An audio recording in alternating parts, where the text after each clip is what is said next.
They're telling me to call out to Jesus, and I called out to Jesus, and a man physically dressed like the character of Jesus walked into the room and abused children in the room. There's a physical people that are vampires that live and have an altered metabolic system in their body to digest blood. As I was fading and splitting and losing consciousness and beginning to convulse and drown, he would bring me out of it. And when I would come to consciousness, I didn't have any memory of the past. That was a new split, a new personality. They still try to bring me back in. They don't give up on an expensive asset. The common misconception is like, Jesus died, he went in the grave, he came up on Sunday morning. And you're like, okay, great.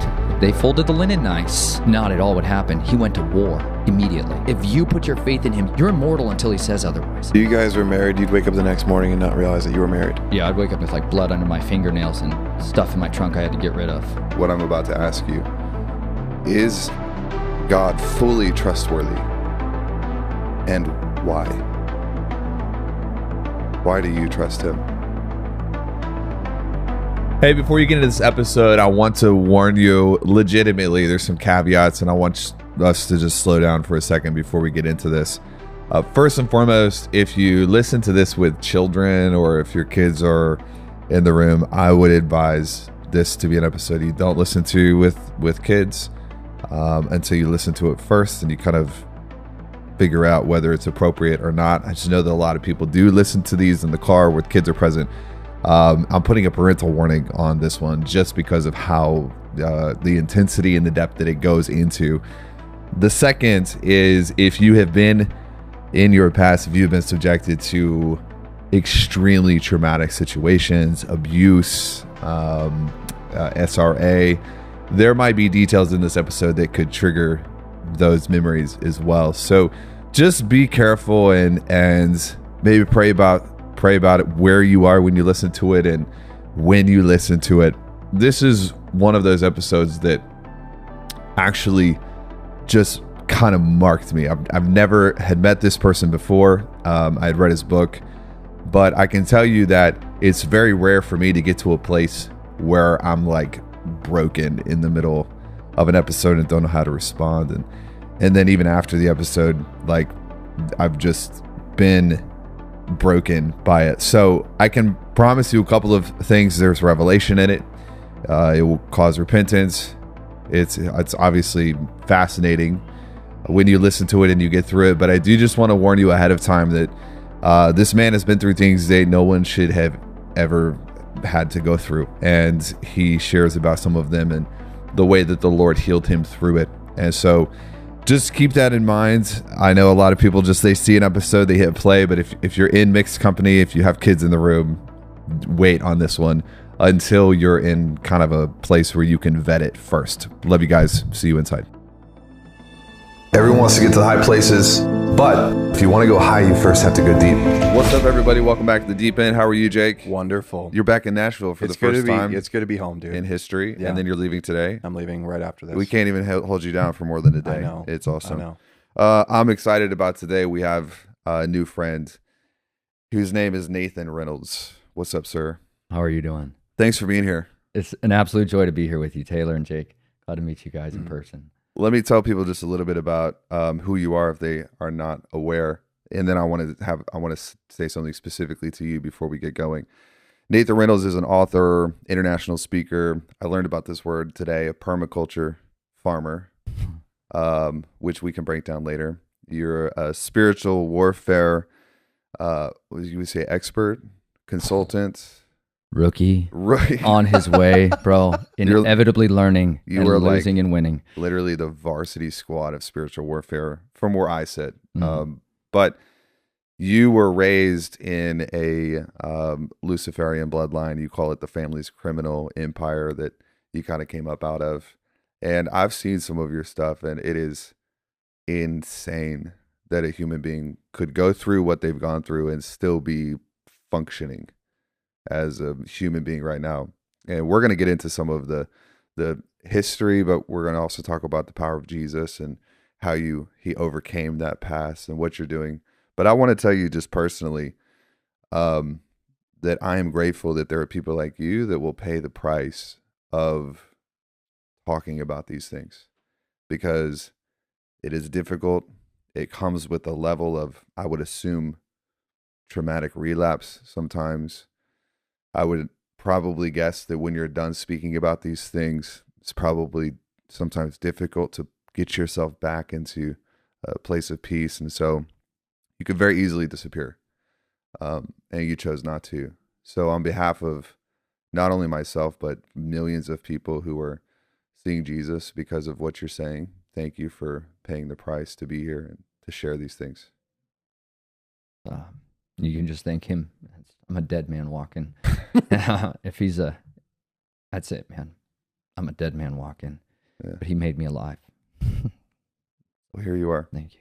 Here you are. You have a wonderful book. It's I have it right over here. Let me show people a picture of it.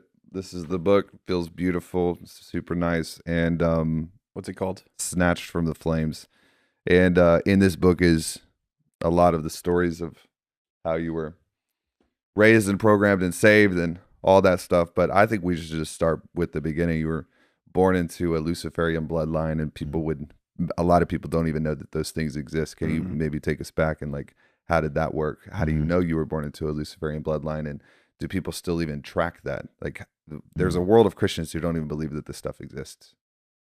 Yeah, there's a world of Christians that don't believe basic fundamentals of spiritual realities that are found readily available in their word because they're not reading it. It's fundamentally lost in our culture is a desire to know the word for themselves. If we keep living on the supplements of others, we're never going to understand that there is a feast waiting, a banquet that's waiting for us that's called truth.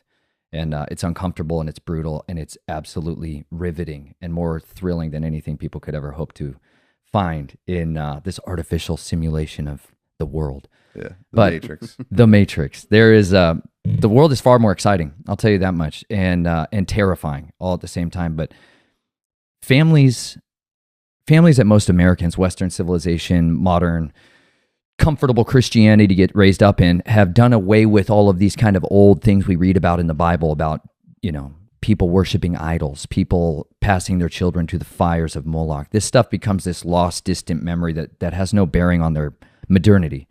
And because of that, they don't look at the enemy as an actual living, breathing body, just as a counterfeit body we have here with the body of Messiah. There is an actual body, a beast army that's being raised up day and night, and there is infinitely far more capable and intelligent warriors sitting on the front line of that, guardians, heraldically looking after custodians of bloodlines that they will sincerely believe have the right to rule mankind. And they believe that right comes from their seed. They believe that right comes from their mama and their dad, going back generationally. And because of that, they have been custodians of texts, of scripts, manuscripts, of embossing stones, museums. They have worked diligently to collect a repertoire of affiliations that can prove they are who they say they are, and they come from the fallen. They come from a bloodline that is not just entirely human, and they believe sincerely that because they are sons of their father, the devil, the dragons, that they are servants of them, and they are bound by mutual imprecation, by oaths, by the swearings of these disgusting solemn vows, that they have the right to rule mankind and will be given the right to rule mankind in perpetuity, that they can align themselves with the powers of the kingdom of darkness, not how they perceive themselves, but these celestial hosts, and that they can rule and reign on mankind. Our family, my family, has a various branching that has that seed line contained therein. That's not to say I'm of the preeminent bloodline that's out there, but I got initiated into this cult of the dragon, this sons of serpent. And that doesn't just come from the bloodline that came in my veins, but it also came through a ritual initiation where you're consuming the blood of others that have that in them. And you're literally taught to believe that this is a parasitic, a host.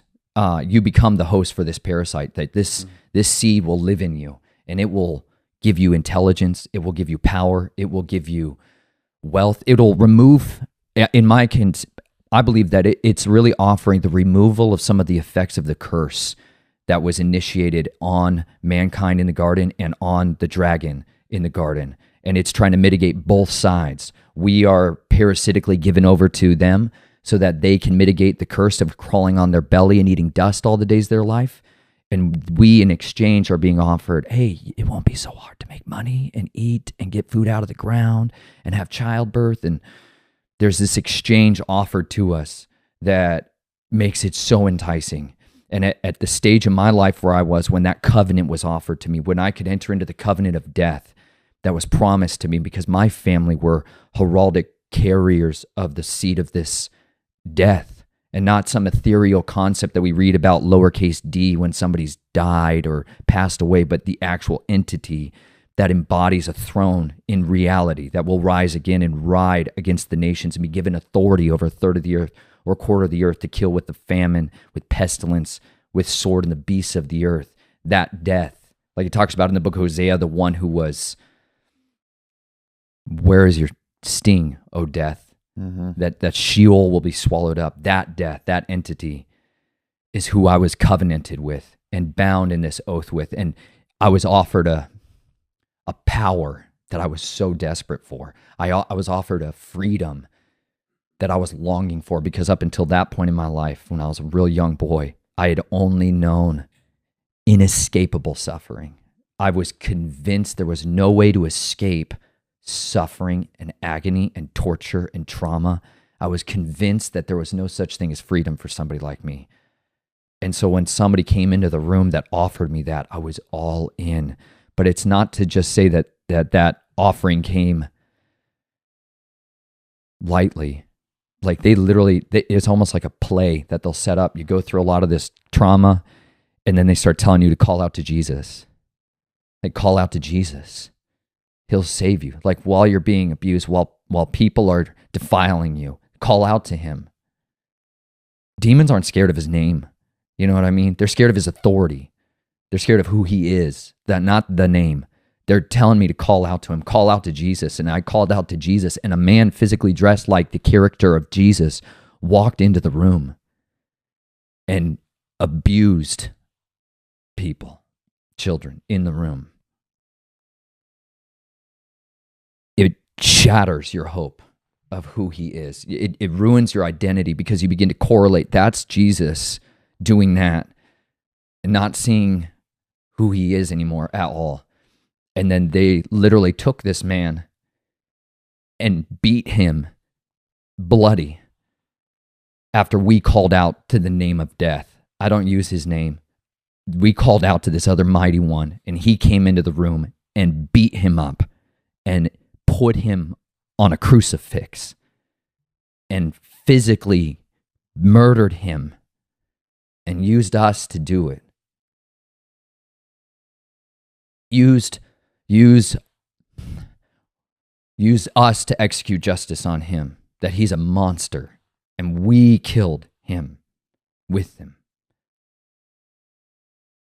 All we had to do was ask for his power, and he would give us power over our enemies. That was the promise. That was the offering. That was the invitation to us. And it completely bound me into this bloodline of lust for death, of lust for violence, of hatred, of vengeance, of retribution. I wanted justice, and justice was embodied in front of me, and it was not the man who gave up his life, but it was this being, this mighty one.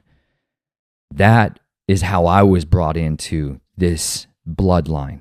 As much as what was in my body, as much as what my family believed they had claim to, that is when the bloodline relationship for me became tangible, visceral, and operating in reality. These people that are carriers of this are initiating a agenda to alter mankind into their image. They are trying to transmogrify creation into another thing, humanity 2.0. And they are using technology, and they're using the spiritual realm to begin to manifest that reality on this earth. And they're doing it through the infestation of all the religions, the great harlot of Babylon, is building up all the religions of the earth to lead mankind in a war against the way of truth. How old were you? 6 years old. 6 years old. Okay. Real quick before we move on, I just want for people who are like listening to this, and this might be the first time they're hearing these things, this is extremely like archetypical. So they are copying an archetype, twisting it, and presenting a counterfeit for you and for people like you. So it's interesting when you look at like how we're grafted in through salvation, and then you're saying that part of the bloodline is a grafting in through ritual, and so everything you find in Scripture, everything you find through the gospel and the way that Yahweh and Yeshua works, they're taking it, trying to clone it and twist it. And it sounds like the number one way that they're doing that is through presenting one archetype, sullying it, connecting your association with a different archetype, and trying to get you to turn on the main way and pursue a counterfeit archetype. Correct? Absolutely. And if you study like old history, the believing that you have the right to rule becomes the means to rule. Would you agree that the kingdom and the agents of darkness take their role a little bit more seriously than most of the agents of light? And that is partially why we're at this level in history where it's like, it sounds like the kingdom of darkness takes the bloodline, the custodial, the lines, they take that very seriously. And then the kingdom of light seems to kind of be more flippant, with the exception of people like you. When you look at Christians today, do you kind of see like, we're not taking this seriously? I think that's been, I would first of all say the agents of light that are in the spiritual realm take their calling with absolute zealousness and tenacity and ferocity, and are exceedingly more capable of anything that the kingdom of darkness has to contend with. And they are far more capable warriors than any foe that we'll ever face. And that's played out in my life and in the scriptures and in the testimonies of so many others. However, most believers are strategically institutionalized. They have been raised up in a traditions of their fathers, just as what was going on with the Sadducees, the Pharisees, and the Zealots in the days of old. They have been raised up believing a system of man that's been given to them instead of knowing it for themselves. They've simply received it and accepted it as reality, and they've never questioned it or contended with it, and saw that they had an active, visceral role they needed to play in that battle. And because of that, it's a strategic thing that goes back into history, but in the last 120, 150 years, the systemic eradication of a spiritual understanding of nature has been one of the most effective tools to sweep the rug from under the feet of people's spiritual foundations of understanding, that has kept them from being able to really engage with their calling and understanding that their identity is so much more powerful and so much more purposeful than anything they've been given. We've been given a really soft, soggy gospel.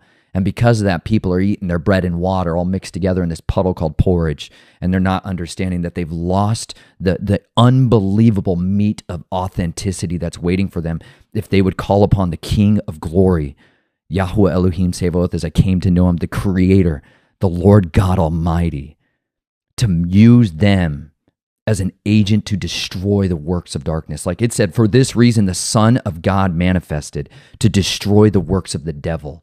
That's like shattering.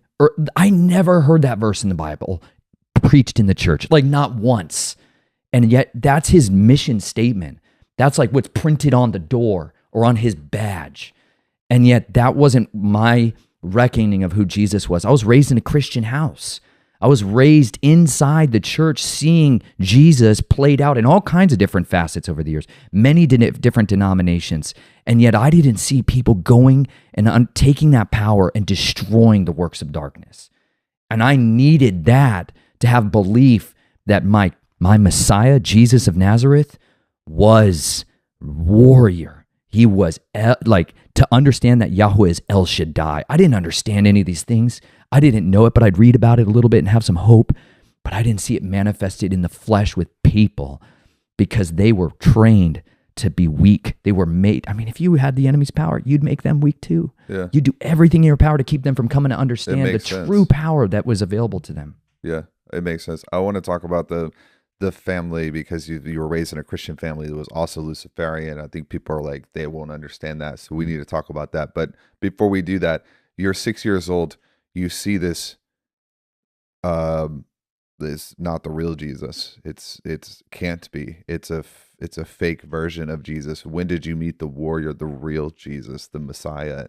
And how did that happen? And did you have any weird, like, how did you reconcile or replace? Like, what was that experience like?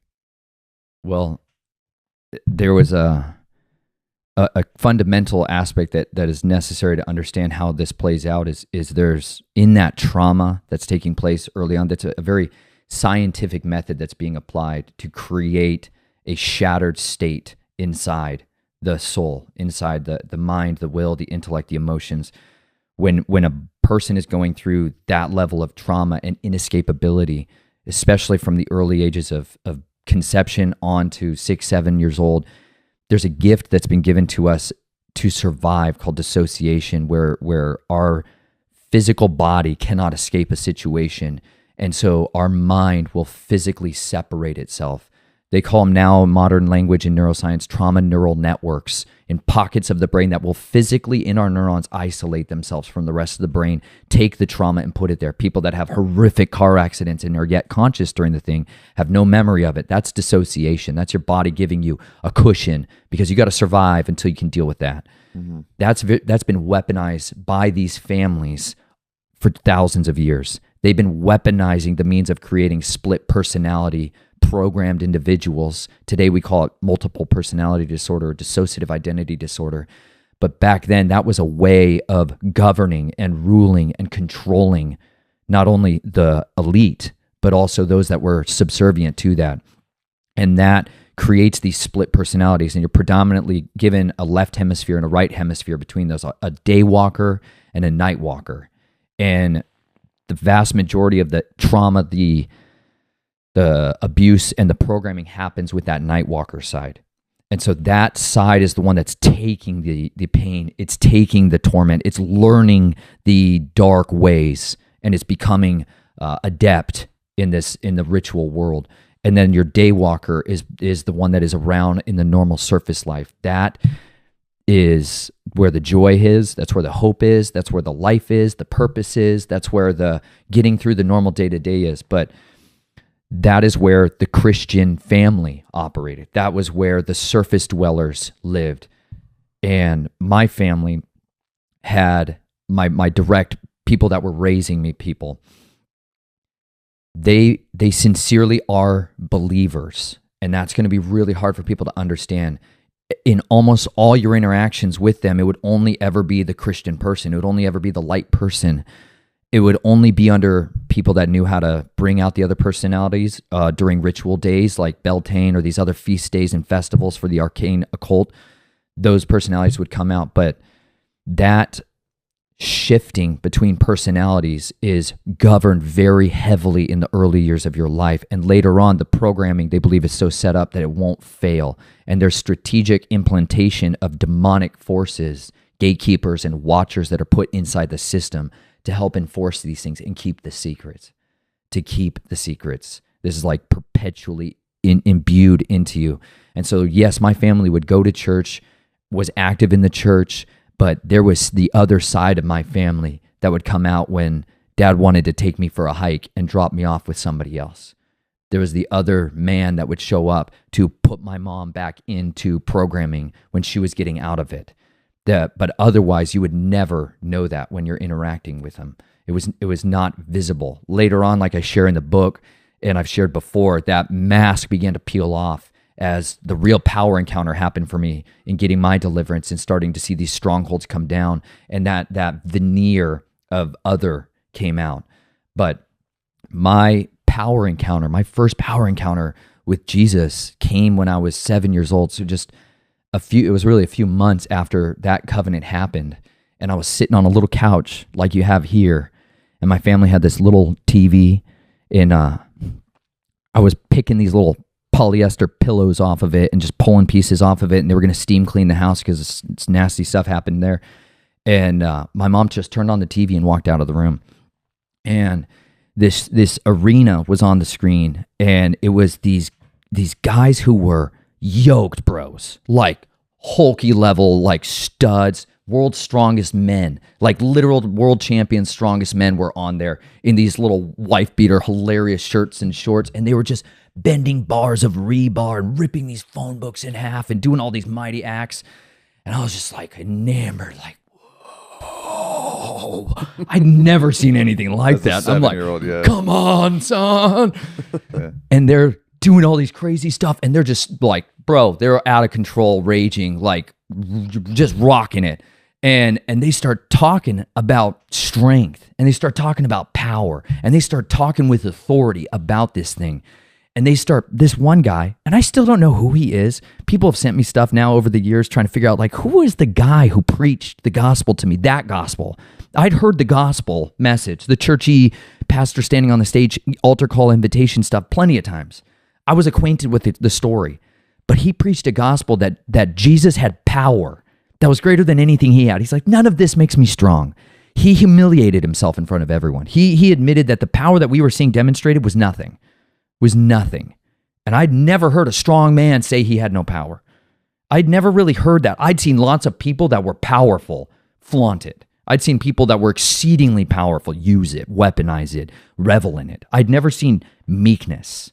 That's what I was looking at. And I'd never seen the meekness on display like that. And when I saw meekness, and I saw someone who had power that was under control, and it was suddenly connected to Jesus of Nazareth, and he invited us to a powerful encounter with him. That was when I began to call on him. That was when I first put my absolute trust that he had the power to save me, that I didn't know how, but I wanted to be saved, and I wanted that kind of power living in me. I wanted power like that, because it was nothing like the power that I would feel at darkness. It was not the same. That was a costly one that was always draining, that had to be recharged. But the power he was describing was a river.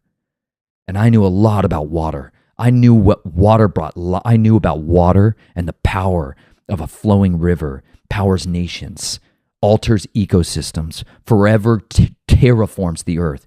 I knew that power that was flowing from his throne could live in me. And if out of my belly could flow rivers of living water, I was all in. So that was that first real power encounter that began that journey. But it didn't stop there. Now I had a divided soul that was ruled by hope and completely dominated by darkness. So one half of your brain equated Jesus with this scene when you were 6. Mm-hmm. And then the other half of your brain equated Jesus with the river. Yeah. And so you had both at the same time. Sometimes still do battle that. Still Because the enemy can be very convincing. So what you're talking about with the night walker and the day walker essentially is there's a lot of study on this now in the hemispheres of the brain. You have one, I think the night walker is the right hemisphere. It's called the master. Mm-hmm. The left walker, or the night walker, would be the left, and it's the emissary. Most of the Western world is functioning in the left hemisphere of the brain. And I think that we've talked about this before. Most people's relationship with Jesus stop in the left hemisphere of the brain. It's intellectualism. It's the verse in Timothy where it's like it's a lot of words but no power. It's like you memorize scripture but you don't believe scripture. I obviously want to keep going through your past, but you're saying you still sometimes wrestle with it today. How do you work through that? Well, I still have areas of my mind that are not healed, that are not persuaded. Like there's, we got to be ready to give an answer to everyone who asks us for a reason for the hope that we have. Mm-hmm. And not all of me has been persuaded that we can have hope in him, because there's still pain and suffering that I've witnessed and experienced. There's still a lack of vindication and justice that for my enemies. There's still monsters and abusers abounding. I'm watching the wicked grow stronger every day. I watched people prosper that took the dark path. I watch child abusers be applauded and heralded as heroes on mainstream news. I've watched that. That's hard to reason with when it comes to justice. And so I'm not going to sit here and say every aspect of my being, every part of my personality is 100% persuaded that justice is here for us now, because I still live with great suffering at times. There's still a cost to this fight. There's still people that I minister to and talk to that are in it today. There's children that are being abused today that are crying out for someone to save them. There's people that are emailing me and writing me and telling me the stories of their suffering immediately, and I don't have a 911 number to call where justice can go and pick them up in the flesh here. I don't trust any of that system to execute justice. That man in the room who was witnessing that was a mortician for the county when Lake Havasu City was happening, in Lake Havasu City, Arizona. He was the law enforcement people sitting there. The chief of police was a part of the cult that was abusing children, these sons of the dragon in the room. Where do you go to find justice? Oh yeah, assuredly, the FBI will look into this for you. I have witnessed so many times of being set up for a hope of justice and then having it extinguished. So it's left some burning briars in my back of my mind that are very hard to extinguish. And I'm confident and certain that there will come a day where he can speak even just a single word. He can rectify all things. I am steadfastly persuaded that he has the power to do that and reunite all of my soul with an understanding that it needs in order to know him. That being said, that takes time, and we have to labor alongside people that are not yet persuaded about the power and the authority of Jesus of Nazareth, Yeshua the Messiah. And if we're willing to do that and labor alongside them, we can help to persuade them to come to see it. Because there's trauma that's locked up in each and every one of us that has not seen the light of day. There's people who are watching this right now that had never thought that this was them sitting in the mirror, that this hadn't happened to them, that are suddenly having abreactions. They're feeling blood flow into their bodies in places they've never felt. They're having panic attacks. They're crawling on the floor in a mess, puking their guts out right now because they're being triggered by stuff that they had never heard come out of somebody else's mouth publicly. But that's because I was willing to give the Father sovereignty over my life to use me to try to tear down these strongholds. But these strongholds are so well ensconced in our minds, and they're locking people out from coming to be able to hear the gospel. Why did Saul of Tarsus have scales on his eyes? Whose scales were those? I'm sorry, I don't read in the scripture anywhere else about scales except for this serpent. The Nachash had scales. These scales were over his eyes because he was wholly committed to ravage that church. He was bought in to murder, to kill, to destroy, zealot, all in. Those scales coming off his eyes were the ways that the dragon blinds. It says he blinds the eyes of men so that they cannot see the truth. They cannot hear it. That deafening and dumbing spirit that's working its way over mankind has to yield to the authority of the Most High. But if we don't speak the minutia of how these things get implanted, people are lacking understanding. You get programmed in these areas of your brain that can't speak. Like you physically have a half of your brain that controls speech and communicates, but then you have another half that cannot talk. That's where so much of that programming gets locked in, so that you won't speak the secrets. You physically can't. But then somebody picks up a paintbrush and they paint these scenes of nightmares. Or they can write a song about it. They can journal about it. Or when they're in a different state of mind or under the influence a little bit, suddenly it's there. When they're super sleep deprived or they're hearing lots of screaming children, all this suddenly is percolating to the surface. And if you don't have the wherewithal in your community of support for somebody that can understand that, it stays buried. And it just gets locked up into another psych ward. It gets shoved down with a bunch of barbiturates. And people are living on the pharmakia, the potions of the devil, and there's no freedom coming. But that freedom does come through the word of truth and through men and women yielding to his spirit and being willing to speak the secrets and tell the truth, no matter how ridiculed and humiliated it might be. Yeah. I'll tell you one thing I really like about you is, well, there's a lot of things I really like about you. I want to come like eat the food that you grow, because I think I'm really unhealthy, and I've never heard of permaculture, so I need to fix my diet suddenly. But one thing that stands out to me is you are honest and you tell the truth, and you're willing to say there are parts of me that the Lord is still healing. And there are parts of the world today that you still see. It's like Psalms 37, like, why did the wicked prosper? Like, and David's like, don't lose yourself to that. They're like a blade of grass that will wither under the sun. So there's instruction for us in Scripture on how to deal with this, but you also are submitted to letting you're not taking it into your own hands. You're not fabricating justice. And I think that's important for people, because whenever you get into these moments, it makes you so mad. It makes you so upset and so angry. And you're not like creating anarchy and trying to do Jesus's job for him, but you're using your experience to bring people to Jesus and let Jesus do his work. And I don't know if that's ever been said to you or about you, but it's a mark of, maybe you do have parts that aren't healed, but it's a mark of maturity and understanding your authority in Jesus, that you don't have to go fix the system by yourself. You can just introduce people to freedom, you know, because I don't want people to listen to this and be like, yeah, you know what? Like, go after the police. No. Like, you're not doing that. You're submitted, and you're letting the Lord work through you, which is important. Anything you want to hit on? I'm going to want to go back a little bit. Yeah, the only thing I wanted to go back to, if you're going to go there, let's just go there. But I don't think a lot of people know what we've touched a little bit, but like the programming side of things. Yeah, that's where I was. Oh, okay, great. Wanting to go, because hashtag synced. Yeah. So you said so it sounded like you're 6, and then you're 7, and now there's split. You have 2 allegiances at the same time. So like, were they just turning you on and turning you on, go do a job, then turning you off? Like, how did that work? I don't even know like what a child assassin is. I've never heard of that before. It sounds like you were just saying something over you to turn you on, giving you a mission. Is that what it was?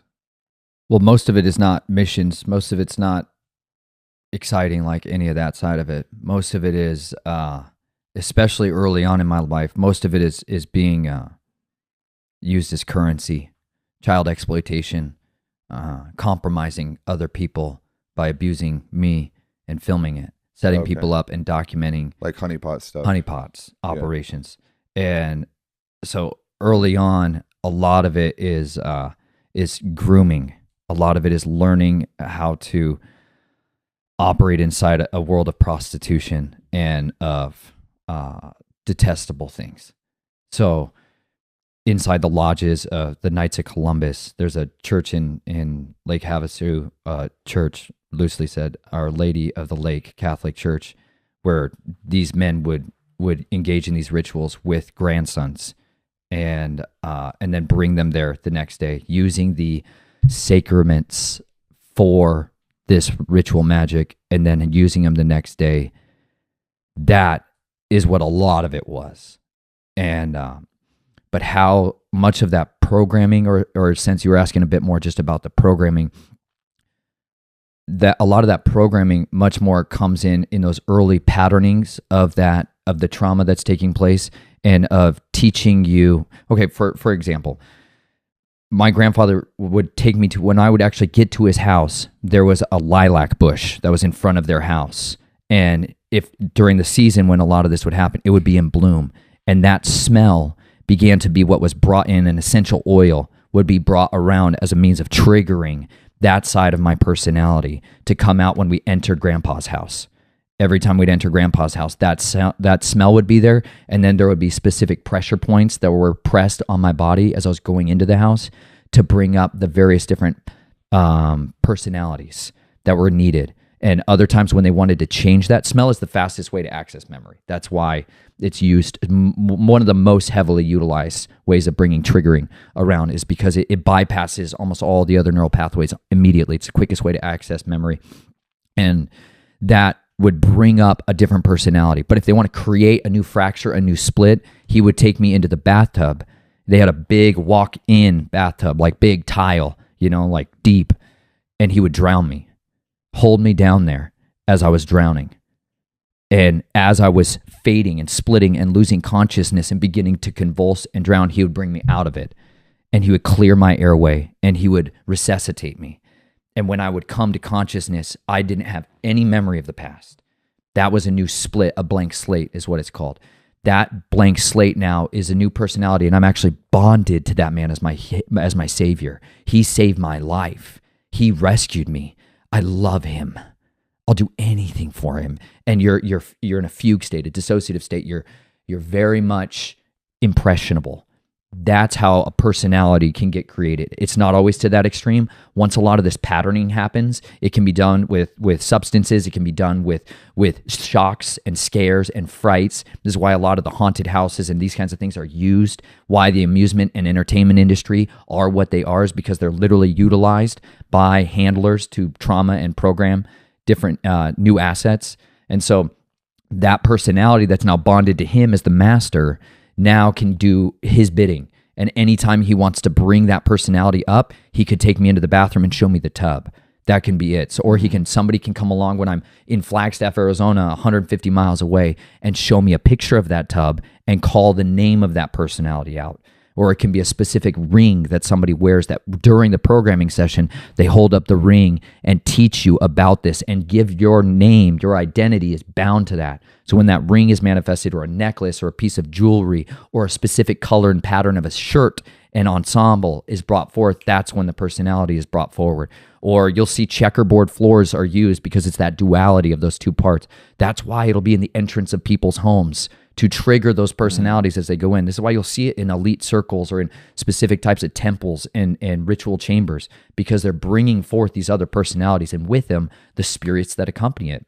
When you drown somebody, you kill them. These spirits are coming and going during these interactions. These spirits they're spiritually transmitted diseases that are being passed forth, and that's what gives a groundwork and a framework that reinforces this substantiation going forward. Got it. Was it an immediate switch, or was there a transition? Did you ever find yourself fighting the transition? Do you not have the power to fight it? Like how quickly does that happen? I mean, there's a variance over the course of your life, because there's times when you do fight it. There's times when you fight, and especially in the teenage years, puberty, it starts to change you, and depending on, yes, in the beginning though, there's not a lot of fighting. In the beginning, there is just complete control, and there's very little variance with it. There's such a strict lockdown that there's not a lot of fighting or resisting in that sense. But over the course of time, as you grow up, you begin to resist switches, or you begin to resist. Somebody in you starts screaming when they see somebody about something that you don't understand, and it's not like some crazy voice per se, but you're feeling this overwhelming hatred of this person as they're coming towards you, and you don't want whatever's about to happen to happen. You don't want to go. You don't want to switch, and that resistance can be very formidable and can shut down the whole thing, so that whatever they were wanting to do, it doesn't happen, and they don't get that personality. Like even to this day, man, people still from my past will come, and if I'm at a conference or an event that I'm speaking at, and they'll try pressure contacts and names in my ears. My wife's witnessed this, other people, they still try to activate me. They still try to bring me back in. They don't give up on a expensive asset, you know what I mean? And they still go after it. And I've had the power given to me to discern that time and again. This is why I really believe freedom for dissociative identity disorder program multiples has to come. You can get a lot of healing without Jesus in many areas of your life, but for you to regain sovereignty of your system, I believe it comes through the expulsion of these other spirits. And that's not going to come through Buddha. That's not going to come through Talmudic practices. This is not going to come through the traditions of men. It's going to come from a power encounter with the King of Glory. And that's what's necessary to give you freedom, so that you don't have to partake in that, so that they can't take you back into the cult. That's not to say that there haven't been times where that did happen, even after I had a relationship with Jesus, even after I was married. Like, it didn't stop for me. People ruled me like a slave many decades of my life. It didn't just end because I got married, which was shamefully embarrassing stuff to have to wrestle with later on. But at the end of the day, I've got to see that there is steadfastness of hope, if we continue to put our trust in him, that he can have sovereignty over that. But I called it the fade, where you're going from one personality to another, and sometimes that's an immediate action, but other times there's a deep, a slow release between those two, and there can be a lot of bleed over. And with that, like a core personality can have lots of other personalities within that system. And so when there's a big switch over between like a primary personality to a secondary one, they bring with them all those other personalities. And that's when there can be major conflict, memories bleed overs, and it can be very, very messy. And so for people that aren't really adept programmers and handlers, when that kind of stuff happens, because you can be doing a honeypot operation and somebody walks in not intentionally wearing that shirt that you've been programmed with, and now you've got this other personality coming up that's talking like a little child and acting all innocent and scared, and it throws everything off. So it's not lockstep. It's messy. It's messy a lot of the time, and that's why this is such it's a fragile system, but that is reinforced with spiritual powers to try to keep it going. Did you ever have encounters with do you remember having encounters with spiritual entities during all of this, and or relationships with them? Like how much of it was purely in the realm of the mind and the spirit was kind of there and nefarious, versus it was in the realm of the mind and you knew that a spirit was coming in to occupy something? Like do you have stories or experiences like that, or was it behind the scenes? Super quick before we go, can you guys explain what you mean by honeypot operation? I've never heard of that until now. I can, unless you want to. A honeypot operation is it goes back to an idea of like how you want to catch something. Mm-hmm. You want to catch a monkey. Yeah. You dig a hole in a termite mound. You put some melon seeds in there. The baboon reaches his hand in there, wants to get those melon seeds, grabs onto it, holds it in his hand, will not let go, trying to pull and wrestle and fight and get its way out of there, can't get itself out of there. You then walk up and put a noose around its neck, and he's yours, right. Your slave. So similarly, you bait the trap for a man or a woman with something that's enticing to them, generally seduction and promiscuous. Yeah. So you set them up with lust of the eyes, and you put a teenager in the room with them to entice them and seduce them, and then you film or document it, and now you've caught them in the trap. Gotcha. And literally with their hands are sticky with that mess, and now you have a means of leverage later on in blackmail and coercion and extortion later on. That's much of the currency that my family abounded with. That's how they keep it secret. Yeah, that's how you put a reinforcement lid on the whole operation. That's how you get presidents to do what you want them to do. Yeah. You catch them. Yeah. Thanks. Yeah. Compromise is the currency of the kingdom of darkness. Like the whole like Jeffrey Epstein thing. Yeah. Remember that? Oh yeah. It was like everyone was like he was just a honeypot facilitator, essentially, with powerful leaders, and get them on camera, make them do whatever you want them to do. And a lot of nobodies that might someday become a somebody. It's everyone in between. Yeah. Anyways, where were you going? So I'm interested in the spiritual components of this, because like a lot of it, like humans have. We got the information about pharmakia and all this stuff from fallen angels in the beginning. So we're kind of like, let me tell you if I'm correct on this. Macro run through history to present. You have these fallen angels who have come. They want to take over. They are punished. They're sort of trapped somewhere, but there's some level of communication has already gotten out. The cat's already out of the bag. And so humans know things that we shouldn't. And so we're now weaponizing this, and you have like these human agents that are working for fallen beings. And there's a level of liability protection for these fallen beings, because they're working through, like, there's arm's length distances. And we had somebody on, Gary Wayne was talking about this, like the fallen angels, like, they're not stupid, and so they're kind of, they have a distance. So they're communicating so that their stuff will get done, but they're distanced from the act itself, right? Did you have exposure or interaction with the actual spiritual entities, or was it just the liaison of other people in the covens and in the cults? Kind of a way to view it as like a shot caller from prison. is how I see a lot of the principalities operating, the fallen ones that are kept in chains of darkness. They use, technology has become the medium that they've helped to implore to come in to where they could have their message, their word into the masses, get their message to the masses. But before that, the methodology was ritual magic, was ritual practices, and these types of cults that had been carrying a piece of Babylonian mysticism all along figured out a phone book directory to use to call to those spirits that are in darkness. And so my experience early on, I think it'll help to set an understanding of how the families are looking to put themselves and position themselves in the hierarchy. And each family, there can be it's a genuine inverse pyramid, that the way that it operates.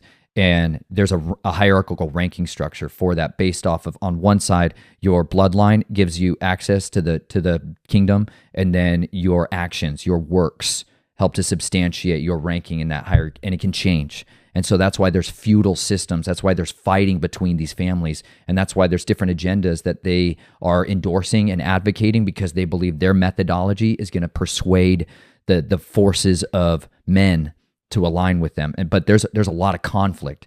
But when it comes to the male side of the equation, they will put forth a child, a son, as their carrier and their contention to be a part of the beast, or to potentially be the actual carrier of the Antichrist spirit, to advance it on there. And so there's a course that if you're put on in those families, like there was 13 other boys that would come into this. The specific chamber I'm talking about is under the London Bridge in Lake Havasu City, Arizona. There's these hollow chambers that are under the bridge. It's a bridge that was brought over here from the city of London over the River Thames, and it was where they used to hold public executions. It's the lampposts that are on it were the melted down cannons from Napoleon's War. It's a very charged object, and they used to practice inurement, which is where they would sacrifice a living person into the walls of it and then entomb them alive inside. And when they were dismantling the bridge in the 1960s to bring it over here, they found men and women and children's bodies in the walls of that bridge. This is why the London Bridge is falling down. That nursery rhyme, that's what it's talking about. That people needed to give their children over to this power, their family. If someone will sacrifice their son, they're fully committed. But inside that chamber, that's where they would call on these the fallen. And I have learned enough over time to understand that these are masquerading spirits that would manifest to question their form or their figure as they would come, but they would engage in these things that were like the trials of Apollo on the sons. And there are specific rituals and acts that you have to do, actions that you have to take, pieces of literature you need to memorize, gestures. They make you do a lot of really bizarre and creepy things. And as you're doing that, they'll start to incant, the priest that's leading it will start to call on a specific mighty one, a specific deity that they're trying to invoke to come and manifest in the room and to make his presence known. That recipe book they're following requires all the ingredients of people to work cohesively. The vast majority of times it doesn't work. The vast majority of the times there is not a manifestation. There is not a physical manifestation in the room. Or there can be a possession over here where someone is speaking and mimetically dictating they're talking in twilight languages, and then they have an interpreter. I mean, it's a full counterfeit for what you would see in the body. There's literally interpreters. There's literally people that are then writing it down and now writing the books. This is their book of Lamb that they want to dictate out for people that were in the Crowleyan cult. But that trial on one of those Apollo trials that you went through was literally to stop your heartbeat. You had to stop your heartbeat, and the way they would do that is pack you on ice.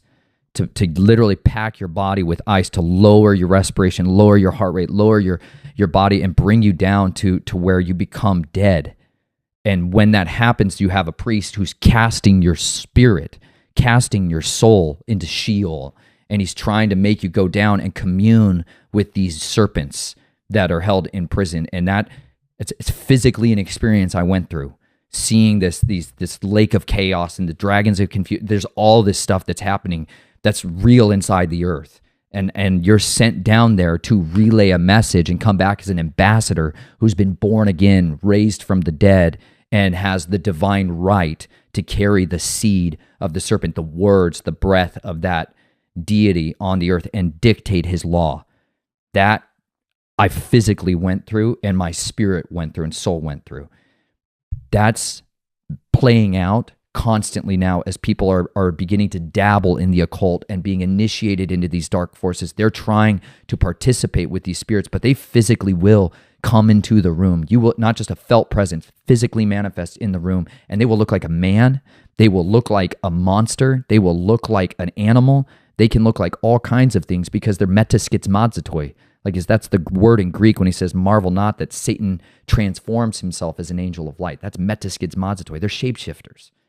They shapeshift into all kinds of different figures, but they will come forth and physically embody people. And then there's times when they will be separated from that in their form because they have no body, but they can manifest a shapeliness to them. And Sheol is in the middle of the earth. It's a spiritual realm, but it's attached to earth. I believe it's literally in the earth, like a chamber, like a prison cell inside the earth. That's literally where they're contained. That's where, and part of why my hope was in him is because it said that when he was in the grave, he didn't stay there. The common misconception is like, Jesus died, he went in the grave, he came up on Sunday morning. Like, that's what we're kind of given as the history. And you're like, okay, great. They folded the linen nice. How fantastic. Yeah. Not at all what happened. He went to war immediately. He went to war, and he specifically went and preached, heralded over them in victory is what it says. Those spirits that are held in chains of darkness in the earth, like in 1st and 2nd Peter and Jude talk about, and 1st Enoch elaborates more detail on. He went and heralded over them in victory.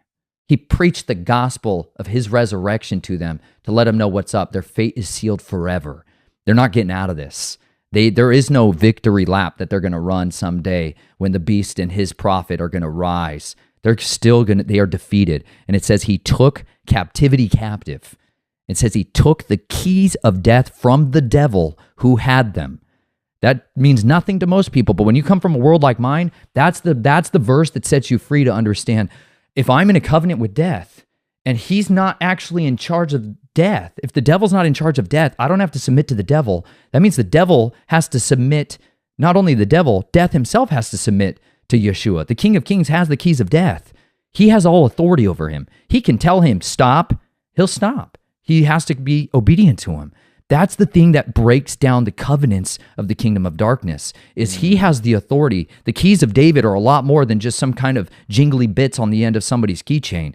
These are the things that govern celestial powers. And it is what genuinely authorizes for us the freedom to take those covenants that we made with our mouth and say, null and void, he was under duress. Boom. That is spiritual warfare on a complex level that the vast majority of people are very strategically kept from coming to understand, because the gift of repentance for us is not given to them.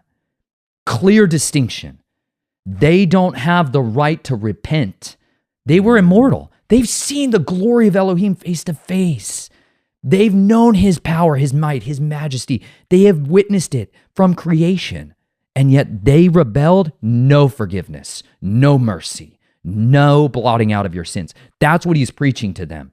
It's been preached from before the flood, and it'll be preached to the end when the last enemy of our enemies is defeated, who is death, and he's thrown into the lake of fire.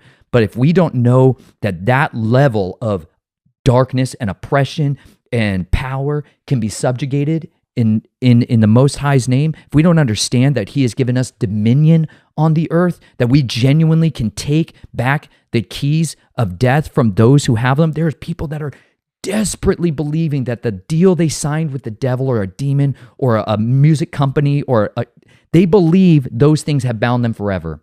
And you know what? All of them can be washed away. That is the power of the blood of the Lamb, the words of our testimony, and not loving our lives when faced with death. That's the weapons that we have to destroy the kingdom of darkness. Are there people who are in those contracts and fully in and happy about it, or is everyone over there under duress? Well, I'd say every one of them has not been given the true facts of the matter. Got it. So none of them, I believe because of that, none of them could make that decision fully in their right mind.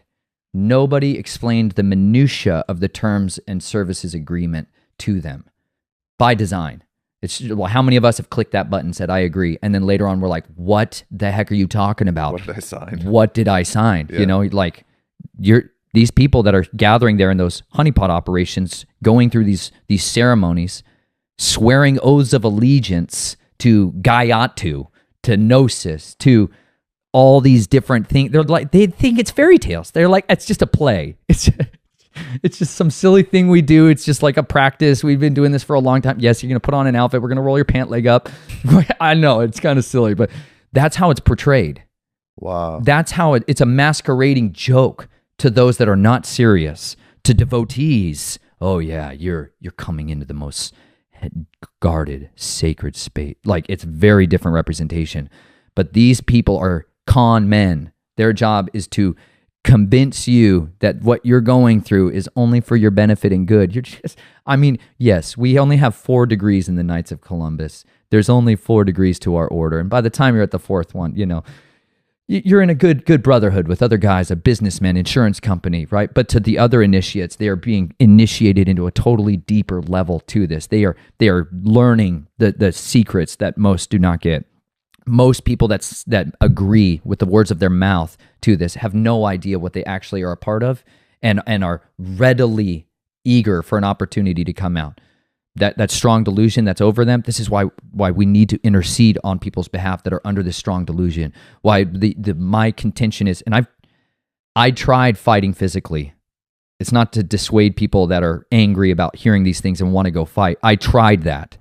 That's why I'm at where I'm at now, because it didn't work. And I got to see that I fed the wrong beast at the end of the day. But these people that need a way out, they need to know that there is deliverance from any soul tie, any contract, oath, vow, covenant, or contract they've made connecting them to the kingdom of darkness. By the words of your mouth, you can repent, and you can ask the blood of Yeshua to cover that, forgive that sin, blot out your transgressions, remove from you the iniquities, and for the Father to extend his mercy over you, and to completely eradicate that stronghold from your life and from your children, your grandchildren, and any children to come, because these generational spirits are the enforcement mechanism of the kingdom of darkness. That generational iniquity is the force, the great force of evil that is empowering the kingdom of darkness. That's why chain breakers, generational breakers of that, are going to suffer the most, because you're now the intercessor. You're standing in the breach, and you're going to contend with the wall of hell while you're trying to build a new foundation for your family to exist in from there on. That leads me to my next question, which is just like, how are you like still alive?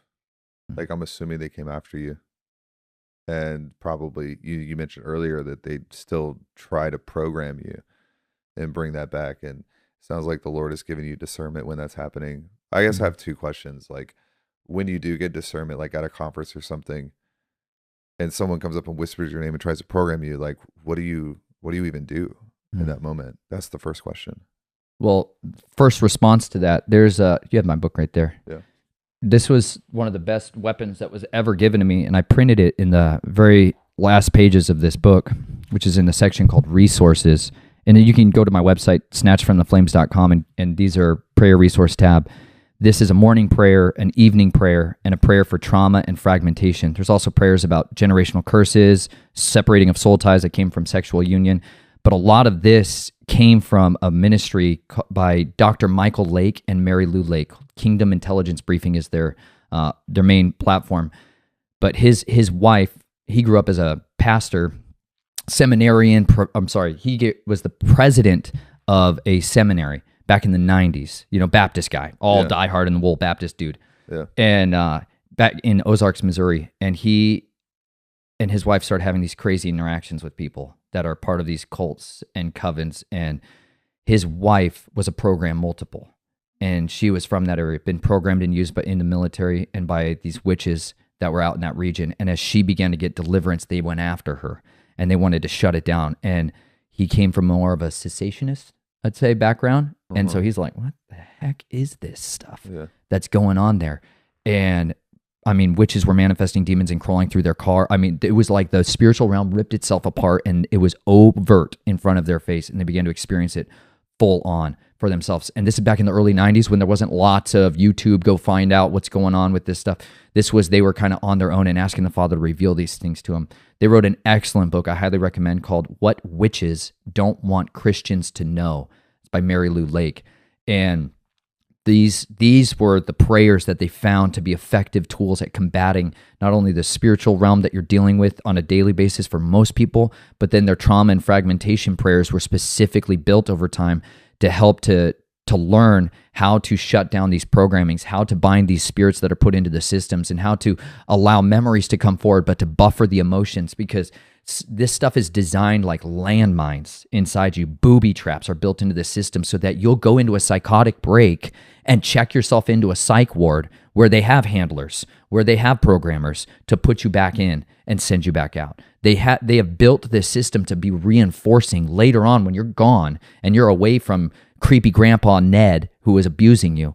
They have built this system to keep all of the program multiples locked in step.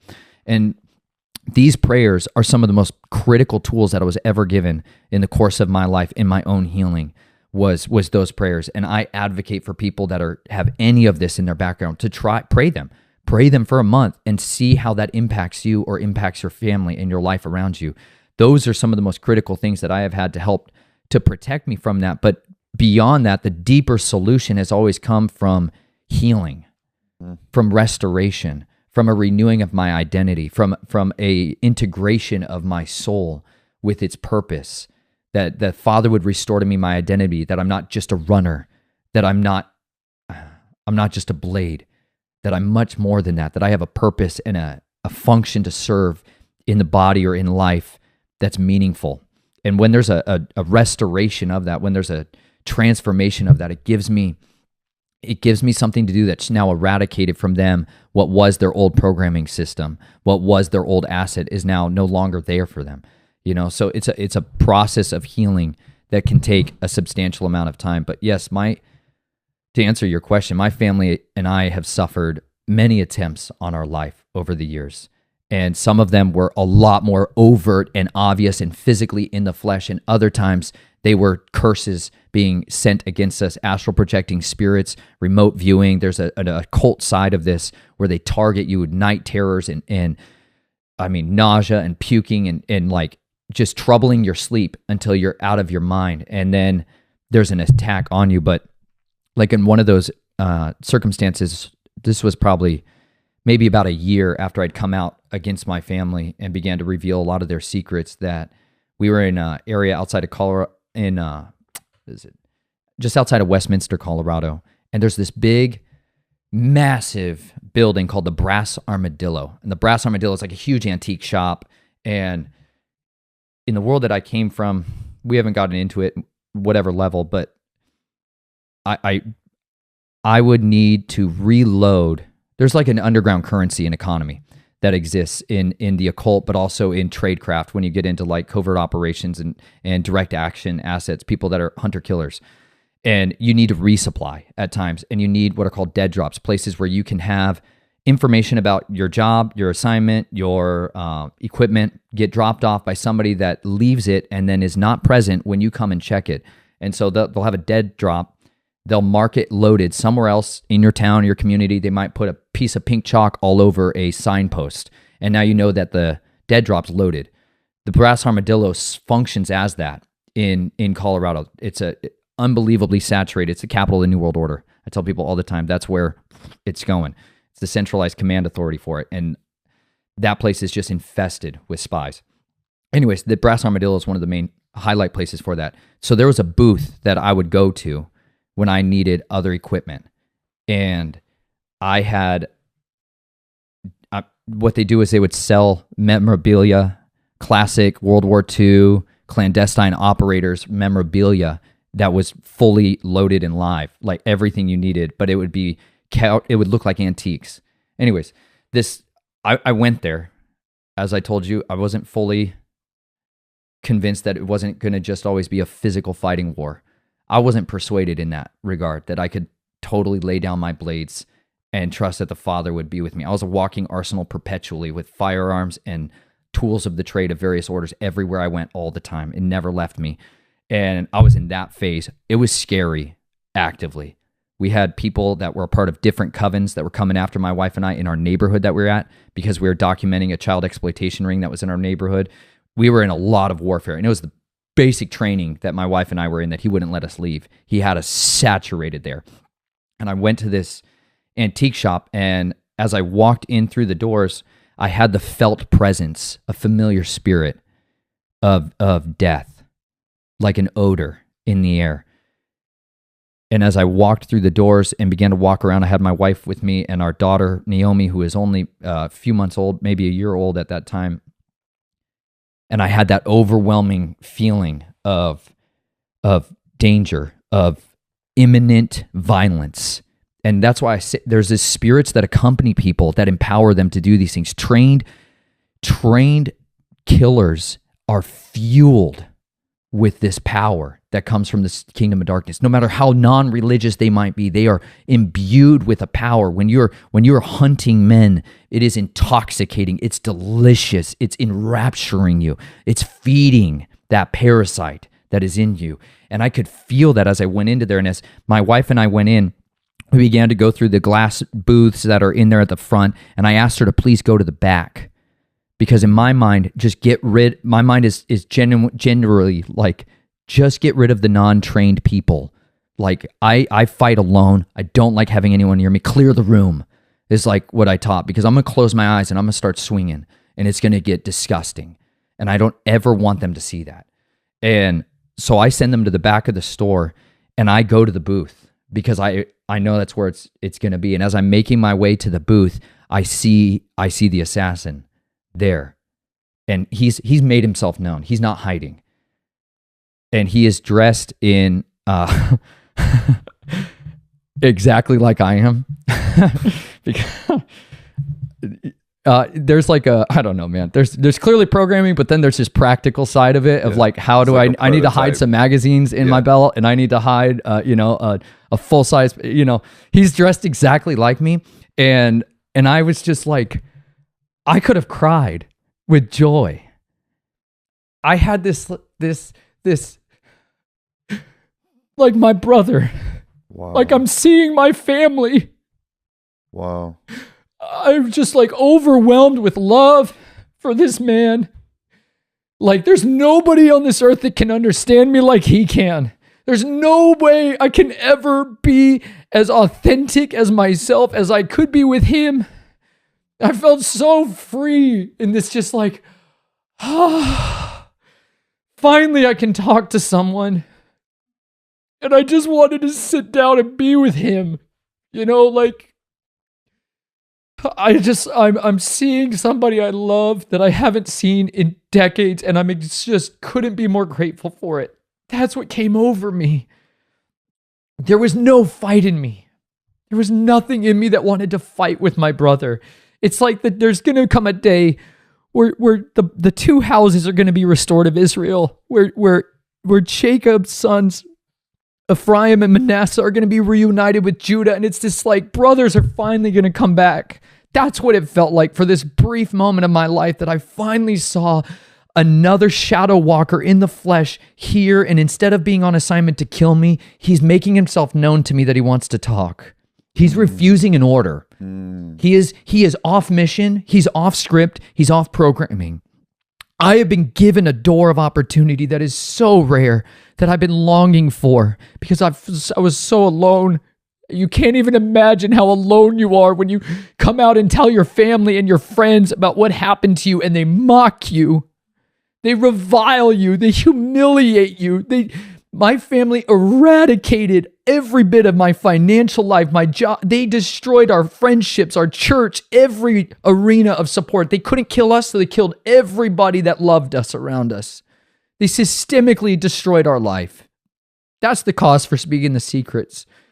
And I was so lonely. And that man stood there. He's like 26, maybe 28 years old. Short, fit, doesn't look like a big buff scary guy. background noise. And I walked up next to him so we could see each other's faces in the glass. And I make a comment about the dagger that I was there for. And he tells me about what he's there for. And he turns to me, and I see in his eyes him, the man. I don't see the killer. I don't see those spirits. It's like all that oppression, all that stuff was stuck at the door. All that demonic was checked at the door. That the Father had stripped him of his powers so that we could have this conversation. Wow. And him and I got to talk to each other. And he began to pour out to me what he had been going through and what he'd been through and how he was so... One of the things he said, I'm not going to share everything here because it was for him and I. Yeah. But one of the things that he talked about was his addiction for the rush, for the thrill. You become, when you hunt men and you stalk somebody in their house, on their turf, and you stalk somebody, monster, certifiable child abuser, and you overpower them. There's nothing that gives you quite the rush like that in existence. Nothing scratches that itch later on when you get that in you. You want it more and more. And he becomes so addicted to that, he could not stop. He could not stop. And he was trapped in this cycle of having to go out and hunt and kill, having to go out and hunt and kill. And then when he in his early 20s, he wanted out. He wanted to stop. He wanted to get away from it. And so he paused and tried to go live a different life, and he couldn't get the high.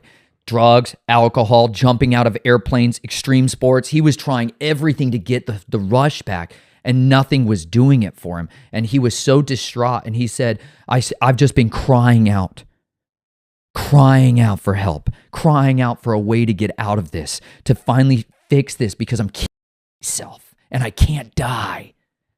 That's a death dealer. You just want to die. Death takes your sleep.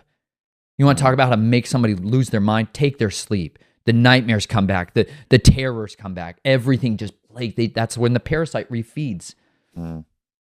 He said that he had been crying out, and one day the thought came to him that he needed to become a beekeeper and start raising bees and start doing bee sting therapy. And so he started using the bees. He would take these honeybees and sting himself, and it would provide a rush, this small rush, and it began to help wean himself off of all these other addictions that he'd had going on. And he was starting to see and think clearly, like he was starting to get his mind back. Because once that breakdown of the addictions goes, these strongholds start getting torn down. Now I really believe the Holy Spirit begins to work in deliverance in other areas of your life. And it was something so simple. It was something so simple. That was his triumph. And he's like, that's what I'm here to tell you. That was it. That was it. I got to speak to him about the things I was trying to tell him about. Forgiveness was mine. Forgiveness was my weapon that was eradicating the addiction in my life. That forgiveness and mercy was bringing me the deliverance that I needed, and I knew he could find it too. Like I got a witness to him in that moment, and then it was gone, like a vapor. He immediately was like, I have to leave now. Turned around and walked out. And that was the end of it. And for me, it was this confirmation that the Father had a way of using even the enemy's killers, even the people that are sent as predators against us, even the hunters, that he could still use those circumstances when it's scary and I don't know if my family and I are going to be persecuted and killed or tormented or taken back in, that he can use every one of those circumstances to advance his kingdom and his agenda on this earth, that I am here as his volunteer. If any of them ever want to talk, if any of them ever want to have a conversation, if any of you ever want to go at it, you can come to me. I'm here, but I'm not my own, and I'm going to bring my king. You bring whatever you want. I know that the God of hosts, the God of Abraham, Isaac, and Jacob, still lives and moves and breathes, and you can come at me with all the armies of the nations, and he's going to destroy you with the word of his mouth. I've seen it happen time and time again, and for whatever reason, he has said, live, so we live. And as long as he says live, we live. There's no one who can kill any of you who are watching this. No person watching this. You have been promised immortality through the blood of the Lamb. If you put your faith in him, you are irrevocably sealed and protected until he says otherwise. You're immortal until he says otherwise. And if people operated from a framework, from a foundation, they would stand in the fight and they would not give in so quickly. And they would understand, this is my purpose. I am on assignment here. The enemy has to bow. The enemy has to flee. The enemy is going to be driven back into chaos and confusion and darkness. And when people get that understanding that I have the authority and the dominion on this earth to resist the devil, when you get that in you, it makes you the worst nightmare for them. Because then when they send people your way, they're getting turned. Then they start coming, the more they send, like when Elijah's standing up on the hill and they're like, go send the soldiers to kill him, bring him to me. And he's all like, if I'm not a man of Elohim, let fire come out of heaven and consume you up. Fire. They're like, dang, he's like, send another. They send a whole other. Captain comes and shows up. He's like, son of man, come, son of Elohim, come down here. Fire. Toast, bro. This is like ashes and dust and carnage and melted body parts. Bro, it's savage. Third guy comes and he's like, falls on his face. Meekness and humility. Power under control. He's like, spare me for the sake of me and my men. Please come with me. And he's like, okay, you just had to ask. It's like, dang, bro, that's the authority that we don't see in ourselves. But even the apostles, the disciples, they had that when they were walking with Yeshua. If you walk with him long enough, if you put his word in you on a daily basis, if you read it and learn your identity, you will come to get to a place where you're like, hey, they're cursing you and mocking you and reviling you. Let's call fire down out of heaven and burn the Samaritans alive. He's like, no, guys, put the sword back in its sheath. Don't. I still have a plan of redemption for them that's coming, and his name is Philip, and he's not here yet, but he's going to come and preach the gospel to this city, and they're all going to believe in a moment. So don't kill them yet, because though they're persecuting you today, tomorrow they could be the prophets evangelizing the kingdom to the nations.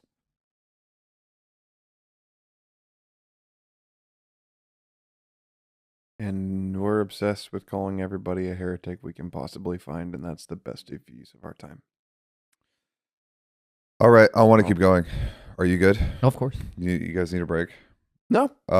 Solid. Reloading. We're doing great. Can you pray for people to have before we keep going, just to have the courage to not kill their enemies and to trust God?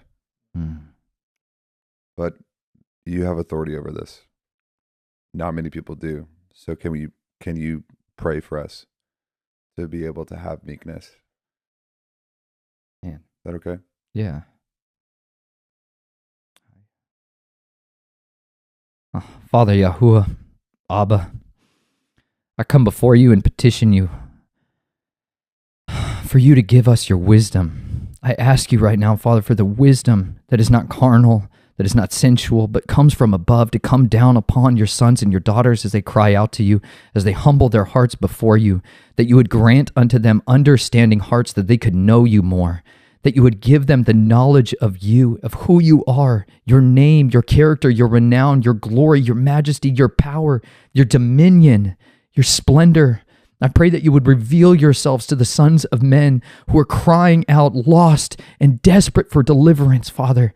I pray that you would give us the supernatural anointing to do something impossible, to give us the gift of forgiving our enemies, to bless those who curse us, to do good to those who harm us and revile us and speak evil of us. I pray that you would anoint us, Father, with your Holy Spirit like never before, so that we can bear forth your witness to the nations, that there is mercy and deliverance even for our enemies. And I pray that you would please cure us of the absolute hatred in our heart. I pray that you would cure us of the rage and the exhaustion and the frustration. And I pray you would vindicate us, Father, for those who have witnessed terror, for those who have suffered injustice, Father. I pray that you, just like you did before, would listen to the cries of your people who are in bondage. But I know you can rescue us from the house of bondage. I know you can save us from the house of misery. And this day I pray that you would save us from the bloodlust for our enemies, and that you would instead give us the gift of salvation that comes through love. Give us a love for our enemies. Give us an understanding perspective to know our enemies and help us to see their latter end. Help us to see the end of their days on the earth, Father. And I pray, Yahuwah, that if these men and women who are walking in this filth and this darkness will not turn and will not repent, that you would judge in accordance with that you would stop the hearts of these abusers who will not turn and will not repent, and you keep them from causing harm to anybody else ever again, that you would dismantle the kingdom of darkness and this empire of mind control that's been working so diligently to control the souls of mankind. And I pray that you would open the eyes of these men who sit in darkness, that they can see the Son of Righteousness has come with healing in his wings. So as we cry out to you, we reach out to grab your seats to believe there's healing in your wings. I pray that you would lift us up from the shadow of death and grant us victory and deliverance forevermore. In Yahshua, our King and our Redeemer's name. Amen. Amen. All right. How you feel? Good. Keep going. I'm ready. If you're like a brand new Christian, then you can bounce. How is that a good caveat? Yeah. Sounds like a good place Or to if go. you're like, Let's go. if you don't want to talk about the deeper nature of things, then you can bounce. By the way, if you're wondering why I'm so quiet, you guys are doing great. I haven't had a lot of questions I mean, so far. bro, So, I wish people could be in this room because like the presence of God that just like the Holy Spirit hovers around certain people. mhm. And yeah, he really likes to hover around you. Yeah. So it's even for me, I'm just like, I don't exactly know what to do because I'm listening and I'm hearing, but I'm also feeling. And you're one of the most powerful people in like the spirit that I've been able to hang out with. So yeah, even me, I'm kind of like, I hope I'm talking about the right stuff. And if I'm not, just rebuke me. Keep us going. I do have like, I want to ask just some questions because of my own curiosity. And when we talk about the counterfeit of everything, it's people don't sometimes like to read their Bibles. Jesus is literally like communion, like, here's my blood, drink it. And then you have this counterfeit kingdom. And people who watch the show know that I'm like always want to talk about vampires all the time. But I'm like, I think they're real. And people are like, no, you're crazy. I'm like, no, I'm pretty sure they're real. Are they real? Do you have experience with meeting them? Is it a spiritual sect of people, or like cannibalism, vampires, like all of this stuff is real, correct? Absolutely. Did you have exposure to them? Did you become one? Like, how does it work? That's a big question. First of all, there are spiritual vampires that I've alluded to already that parasitically require us to feed them. When the dragon got cursed to eat the dust of the earth, that's men. They got cursed to live off our blood. They are made of flesh and bone. They are not made of blood. They consume our blood to gain life, to put off the suffering that they're experiencing in their fallen nature, in the cursed state that they're in. They hunger with insatiable lust for blood. Blood is life. It's not some red droplet thing that comes out of us. It's our life.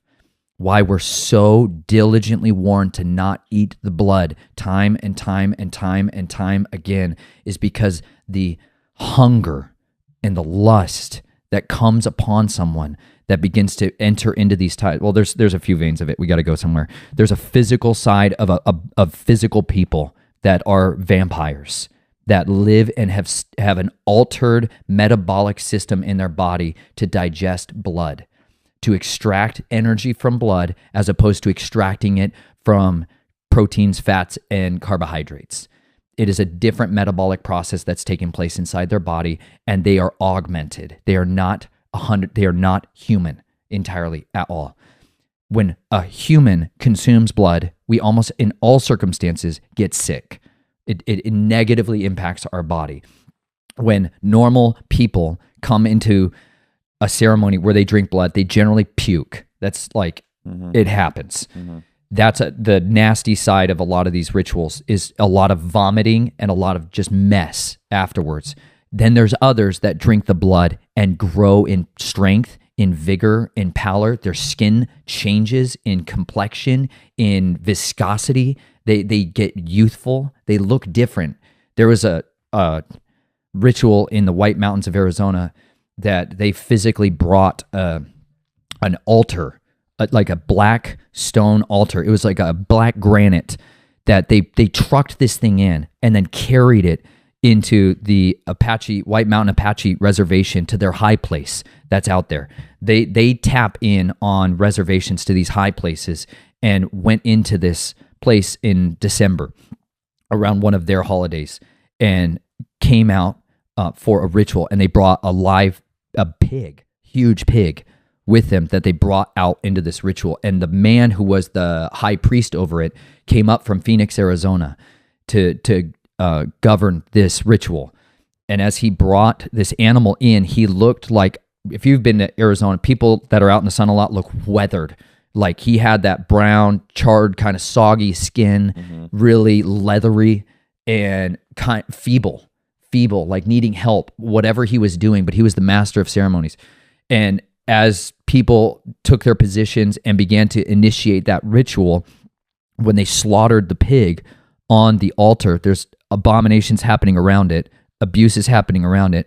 As they consumed the blood of that, when he drank the blood of that, and then he drank the blood of the sacrifice of the person, his complexion came back to life. Like he lost 20 years on his life. His skin transformed in front of my face to be that of a much younger man.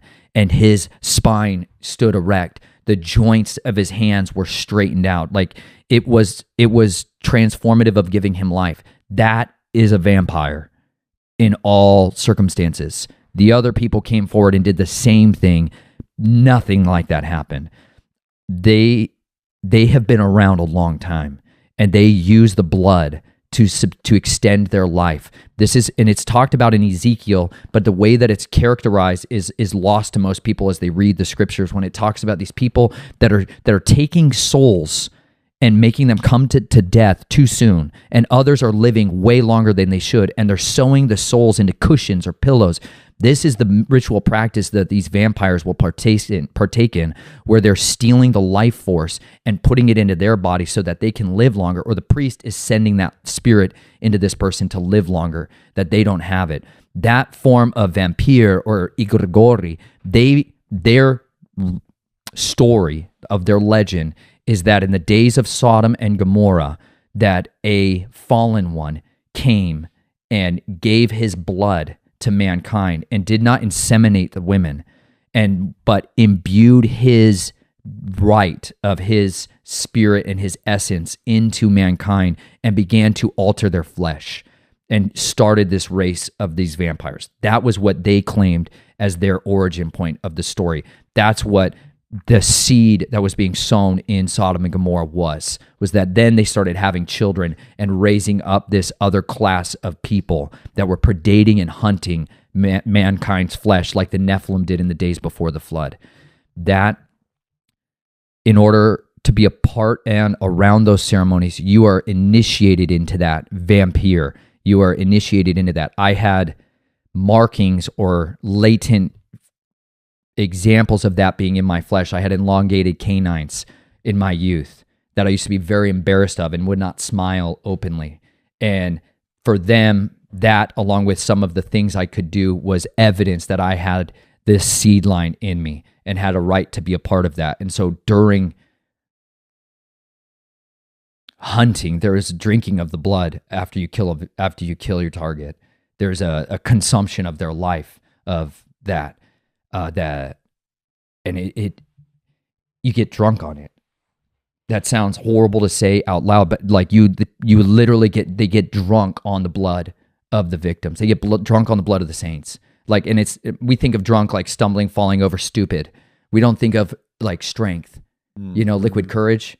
We don't think of that's what they are getting drunk. Why these people are obsessed with drinking the blood and nasty, different kinds of blood, women's blood, starfire, and this ambrosia, they have all these different names for it, but they're getting drunk on it. They're losing their sense of pain. They're losing their sense of weariness and fatigue. They literally are getting high like unbelievably high, and it's exceedingly advanced beyond that to why they're traumatizing victims as they're doing it, why they're looking for a specific bloodline of a family member to take that child and drink its blood, because it's got this seed line going back into it. And they put in, as the body goes through these traumas, it's pumping out norepinephrine and all the different components that come alongside it, and that is giving them a different high. That's having different effects. It's like a pharmaceutical drug manufacturer who is using recipe books to tweak their product to get different components. In Lake Havasu City, they literally had a pharmaceutical grade laboratory that would take that blood from the children that were going through the programming and through the trauma, and as they were excreting that out of them, they were then synthesizing products out of it and selling that in vials. That's one of the products that was being trafficked around this country. I was taking vials of that to the Mormon temple in Snowflake, Arizona, for them to use in their ritual ceremonies and practices. A lot of the consumers don't know what it is. They just know they use it. But that's literally what these products are and where they're coming from. And this obsession with the blood, though, is coming from their fathers. It's coming from the fallen ones who have been demarcated from the kingdom of heaven and need a different power source. They're unplugged. And so the way they jack in is through the blood. So it's a bloodline. Is it also activated through rituals? Like, because you're talking about a different metabolic system. I'm assuming you have to be born with that. I think they can also be cultivated over time. Got it. I think you can condition the body over long enough periods of time to alter its digestive force. You fast other things, and you begin to alter your flesh. Especially like early on, where adaptation is a lot easier. Neuroplasticity is higher, and the ability for the body to make changes is much higher. Is it why can't they just like? And this is a weird question, but this is where my like efficiency brain is going. Why do you have to kill someone to? Is that a higher quality food source than just like donating? Somebody donates blood and you just take that. Like, is there like levels of superiority to like if it's forcefully taken from someone? Is that why don't they just take blood donations? They do. They'll use blood donations. They'll use blood from all kinds of sources that they can get it from. They'll have blood banks in their house, you know. But that there's a purity of it. Why would someone prefer a top shelf alcohol to a bottom shelf alcohol? Yeah, allocation.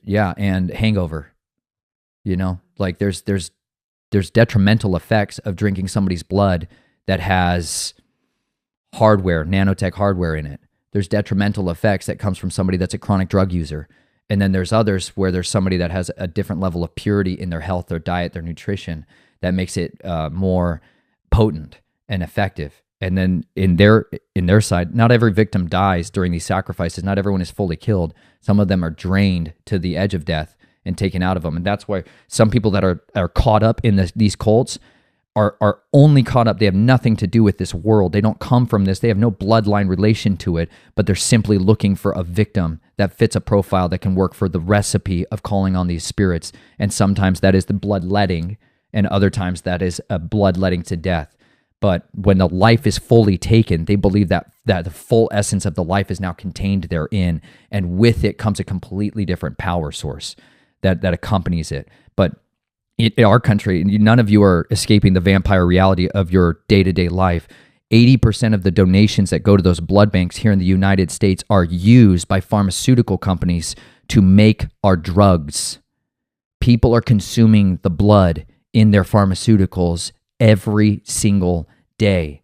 Excellent documentary that you guys can find that goes through an investigative report that tracked the blood banks from inner cities here in the United States overseas into Europe, and where they were manufacturing the very drugs, chemotherapy drugs, blood pressure drugs, barbiturates, all kinds of different drugs that are being used, and it's the blood. Literally, it's coming from the blood of mankind. That is why the whole world gets deceived from these sorceries, pharmakeia. Like, this is what he's dealing with, because he's warning us, don't eat blood, don't eat blood. You don't understand the spiritual ramifications of what happens when you eat this stuff. And so people are taking pharmaceuticals, completely not understanding that now there's a legal doorway that's opened up in their life for the adversary to accuse them before the Father, for him to execute condemnation, accusations of destruction, commit horrific acts on their life, because that's the door. that's open, that's allowing the demonic to come in and have dominion over them. Some of this, the enemy uses ignorance as his advantage, but when our wisdom is given to us from the Father, it will eradicate that falsehood, and we can repent of it. We can ask for mercy to cover that because we sinned in ignorance. There's a way out, and the Torah is a very simple command that if any of you sin in ignorance, you can come and repent. And you know what? Many of us have sinned in ignorance, and that's something to repent for. And the blood of Yeshua can cover that. And you ask for his mercy to wash over that and to restore it so that you don't have to walk in iniquity anymore. What's that documentary? I can't think of the name of it right now, but I can track it down. Okay. And share it with you. Yeah, let's get it and put it. We can put it in the show notes or whatever. Yeah, that'd be awesome. Okay. So, you were forced through. It sounds like you were forced into the vampiric stuff early on. Did you at what age did you decide to stop? Stop what? Like drinking blood and like all of the ritual stuff that you had to do. 18. Is that when you fully walked away from everything? 18 was like the last time I fed on somebody that I'd killed. Got it. On assignment for the military. Got it. And when did you fully walk away? Like, what's the time discrepancy? I mean, I wasn't from my family and like the cult and all of that, 27. 27. So what did you do from 18 to 27? Mostly I got out of the military and I went to school at University of Colorado at Boulder and studied psychology. And I was a shattered train wreck of a man. I barely lived. I tried to survive. The military ruined my mind to send me out, fried my brain. I could barely walk. I had lost my short-term memory. I could barely remember my own name. I had to have Post-it notes to tell me the day of the week, to shower, to bathe, to brush my teeth. I was debilitated exceedingly so. I was a cripple and thought I was going to be stupid the rest of my life kind of thing, and was convinced that I'm just ruined. And I would write permanent marker on my wrist every day, ruined, every single day. Wow. Because I'd wanted to be the soldier. I'd wanted to be someday somebody. I wanted to be a hero, you know? And I realized I wasn't. I realized I was the monster. I'm nothing but a monster. Who was I if I walked into somebody else's house and killed their dad? They may not know their dad's a pervert that does all this stuff at night. I'm the monster to that person. And I'd lost my identity. I'd lost my humanity. And that's what I was after that. I'd lost my purpose and I didn't know what to do with my life. And I was not being used by anyone. I was dustballed, you know? There's still people later on that were trying to bring me back in and use me for different operations. But I was very volatile. I was extremely volatile, and that was what you call an asset out of containment. That I would try to do a mission, and I was all over the place, and personalities were coming and going in the midst of it, and not with my sound mind being able to do it. I was all over the place, and all the memories were bleeding through constantly, and I was just this train wreck of a man, mutilating my own flesh, cutting my flesh, trying to feel something other than the numbness and the terror, trying to do something to get out of it. That's where I was. And it was during that time when I went through such a loss of friends and relationships that I had a roommate that invited me to go to church with him. And the church was called Community Church. And now it's a mega church, very seeker-friendly, watered-down version of the church. But at the time, it had a bustling college ministry, and they had and I plugged into that. I heard people talking about mental health disorders and talking about trauma and things I had never heard talked about on stage, and it was like very home to me. And so I became a really active part of their Celebrate Recovery. They called it Shift recovery program that was dealing with mental health, and I ended up starting that group over time. I got a job in the mental health field working with adolescents with severe trauma and sexual abuse and victims at a place called Devereux Cleo Wallace. So I began to work with victims and survivors and started finding some purpose for my life, that maybe my life could be about healing, not just for myself, but maybe I can find a way to understand what happened to me. Maybe I can find a way to understand how to help others through that process. And it was into that, about a year into that I actually met Chelsea. at a fellowship group and got to meet somebody who was authentically herself and she didn't have an ulterior motive. And as we got to know each other over the course of that time, I was able to get off all the drugs that the military had put me on, that the counselor, the therapist had put me on, and I was beginning to get my mind back. I really made a belief that I took this bag of drugs that they had me on, and I threw it to my friend and was like, watch this. If I lose my mind, you can give it back to me. But I believe God can heal me, and I don't think I need this anymore. Will you please take this? Mm-hmm. And I literally never went back to it again. And I've realized so many of the symptoms, my hair falling out, irregular tachycardia, the crippling pain was coming from the drugs. This was the control mechanism that was keeping me in this fragile state of confusion all the time. I shouldn't be on Parkinson's drugs at 19. Something's wrong here. But you're going to be on it the rest of your life. No, it's a false prophecy that I don't have to come into agreement with anymore. And over the course of time, her and I got to know each other, and we ended up getting married, but she got to know me as Nate, a very happy, basically shirtless, pantless kind of guy, wild man, running into creeks and ditches and rivers and cliff jumping into shallow water for fun, the heart-pounding psycho, but loves all things life, daywalker. That's who she got to know. She got to know that man, and she fell in love with him, and we started a life together. But then my family wanted me back. They were losing money drastically, and they wanted to refill their coffers. And so my dad moved in with my wife and I to bring out my other personality, went by Nathan, which had all the core programming for covert operations. He wanted me to go on assignment for the family again. How did he move in with you? Asked. And you said yes? Yeah, I was a slave, bro. You couldn't say no at this point. I was still a slave. Was Chelsea like, what? Oh, yeah. Why? Oh, bro, it was a lot more than what? I can imagine. Like, it was nasty. So I didn't know her. So wake up tomorrow on your marriage bed, not knowing your wife. Because you were Nathan. There can be some problems. You went back to Nathan. Yeah. So did she know about the history when you, did you No, tell I her kept all this from her. Bad idea. Wow. Yeah, she didn't know who I was. So you guys were married, you'd wake up the next morning and not realize that you were married? Yeah, I'd wake up the next morning with blood under my fingernails and stuff in my trunk I had to get rid of. Problems. Wow. So, okay. I'm assuming the military had you on these medicate. Did they prescribe these things because they thought you were crazy or? Well, on the surface, that's kind of how it's couched. Yeah, you're losing your mind. You had some brain injuries. You're losing your mind. We're gonna put you on a bunch of drugs. That didn't go well. You're out of the military. We're gonna turn you over to the civilian world. The families though, they have programming centers at most universities.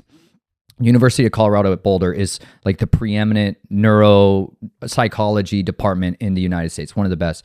And their psychology building is built next to the stadium, and it's filled with these tunnels that go back and forth between the military, the United States Army, and their ROTC program. They all work together to do human experimentation on soldiers, cadets, and on civilians. And so that entire facility facilitates behavior modification programs under the ruse of research grants from the government and from other actors, corporations. And so, requirement for you to, when you go into psychology, you have to do a certain amount of research lab hours where you get experimented on. And we can call it all kinds of funny things, like it's just normal. No, it's human experimentation, and that's the way they do it. Well, there was a clinic there that was, it's been since shut down. After I came out with my book, it shut down.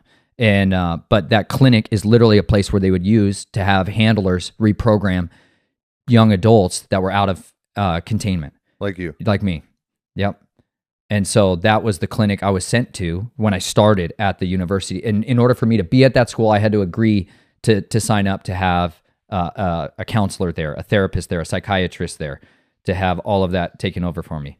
Got it. So that is what facilitates the keeping an asset in line and making sure that their programming is going in the direction that we want it to. So it's not like I lost a handler. It's just that I got a different one. And they're generally your friend, your helper, your buddy you meet on the street. They're not like creepy voodoo, Hindu, creepy magic guy that's going to be your hypnotist today. It's not like that. It's a bond. So then when you stopped taking those and got Now married, then it started they, breaking down, they and I called your stopped going dad to the in? counselor. No, I Did they stopped going. You stopped going, but then did they They knew communicated that your back. Dad, so it sounds like your dad was like a last resort, To bring back. Nathan. Yeah. And so your dad has to move in. Then Chelsea finds out about this stuff from you or from your dad. No, my dad lived with us. He was a critical government contractor that worked for protecting the grid as power and distribution systems, natural gas systems flowed around the country. Like, So he at a was in push the of government his- too. at a push of his button, he could turn off power to 7 states. Wow. You know, program multiple in that position. That's where he worked. Wow.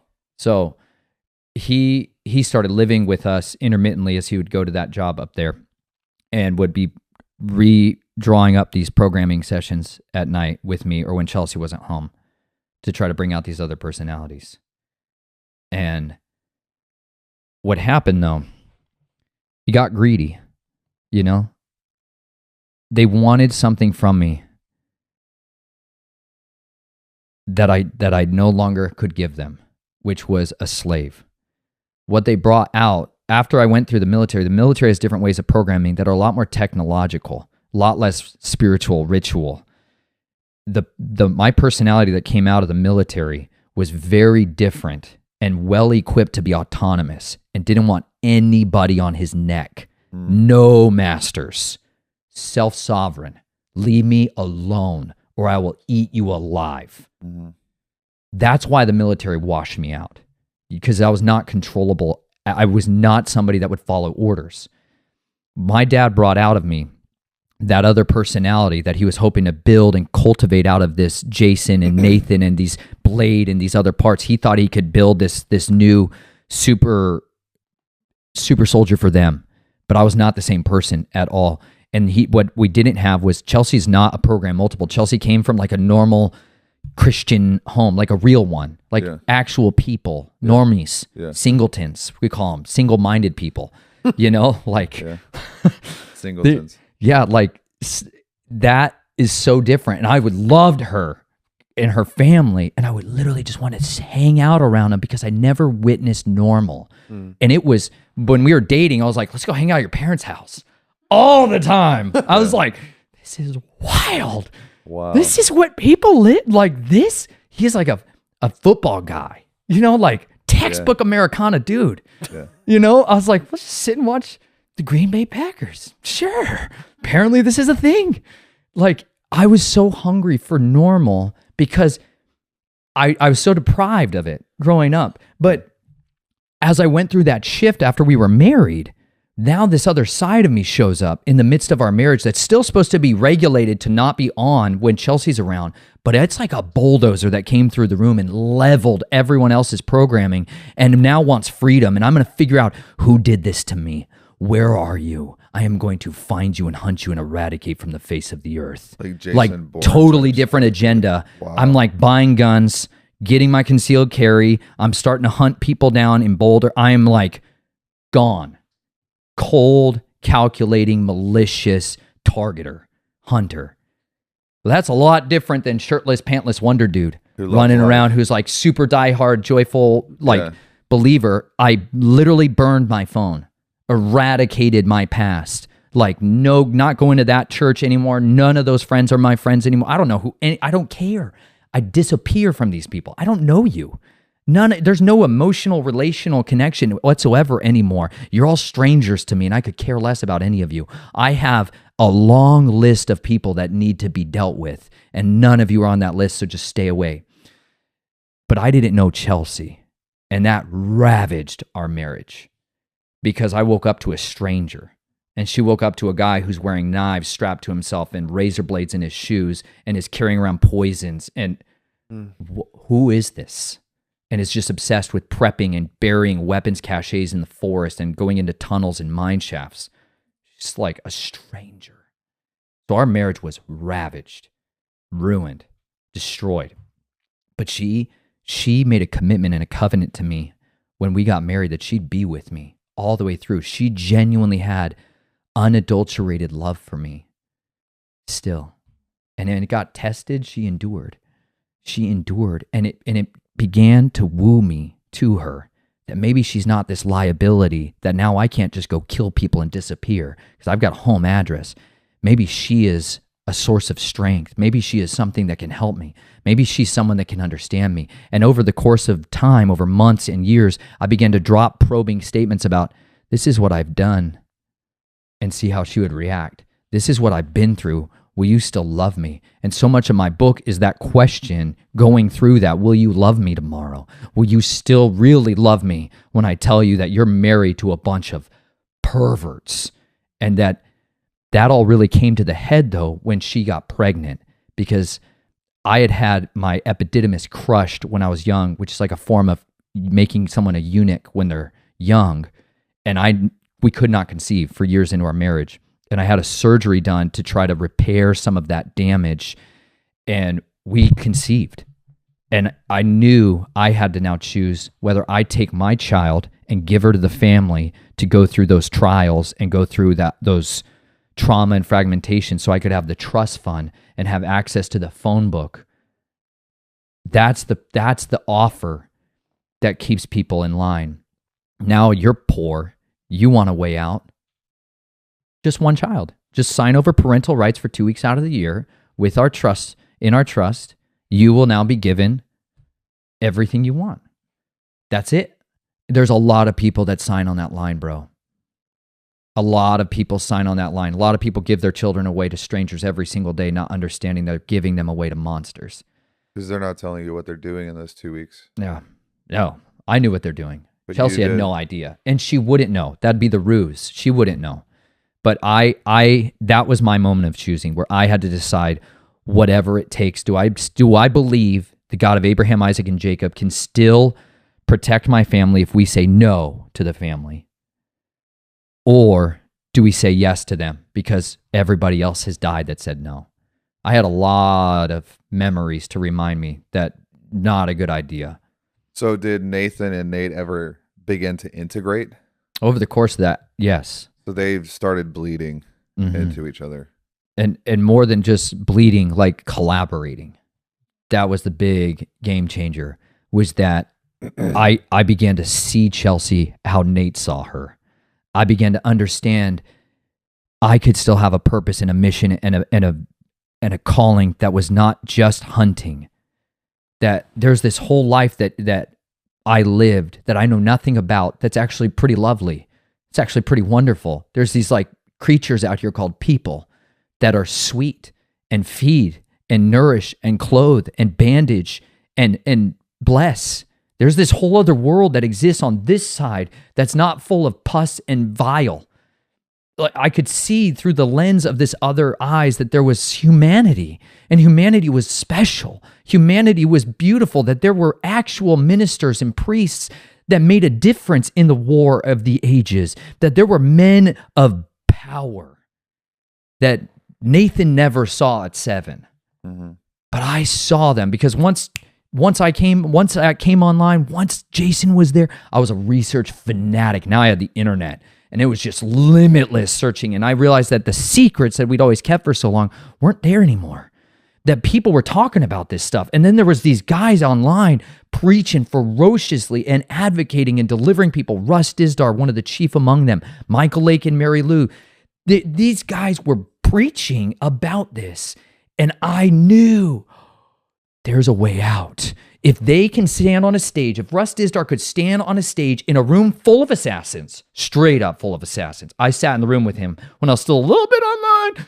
Like, bro, blades on my chest, everything. Lots of other witches in the room. I mean, at this conference down in Colorado Springs, Prophecy in the News conference, I went down there to see this guy in the flesh. I'm like, I got to see this guy's real because he's a thunderous warrior. I've never seen anything like him, a force to be reckoned with. He stood on the stage and articulated, programmed, chosen ones. These are the soldiers, the footmen for the beast. He articulated exactly what they are, what they do, their capabilities, their propensities. And Chelsea was looking over at me like, this guy's describing my husband. Wow. This is...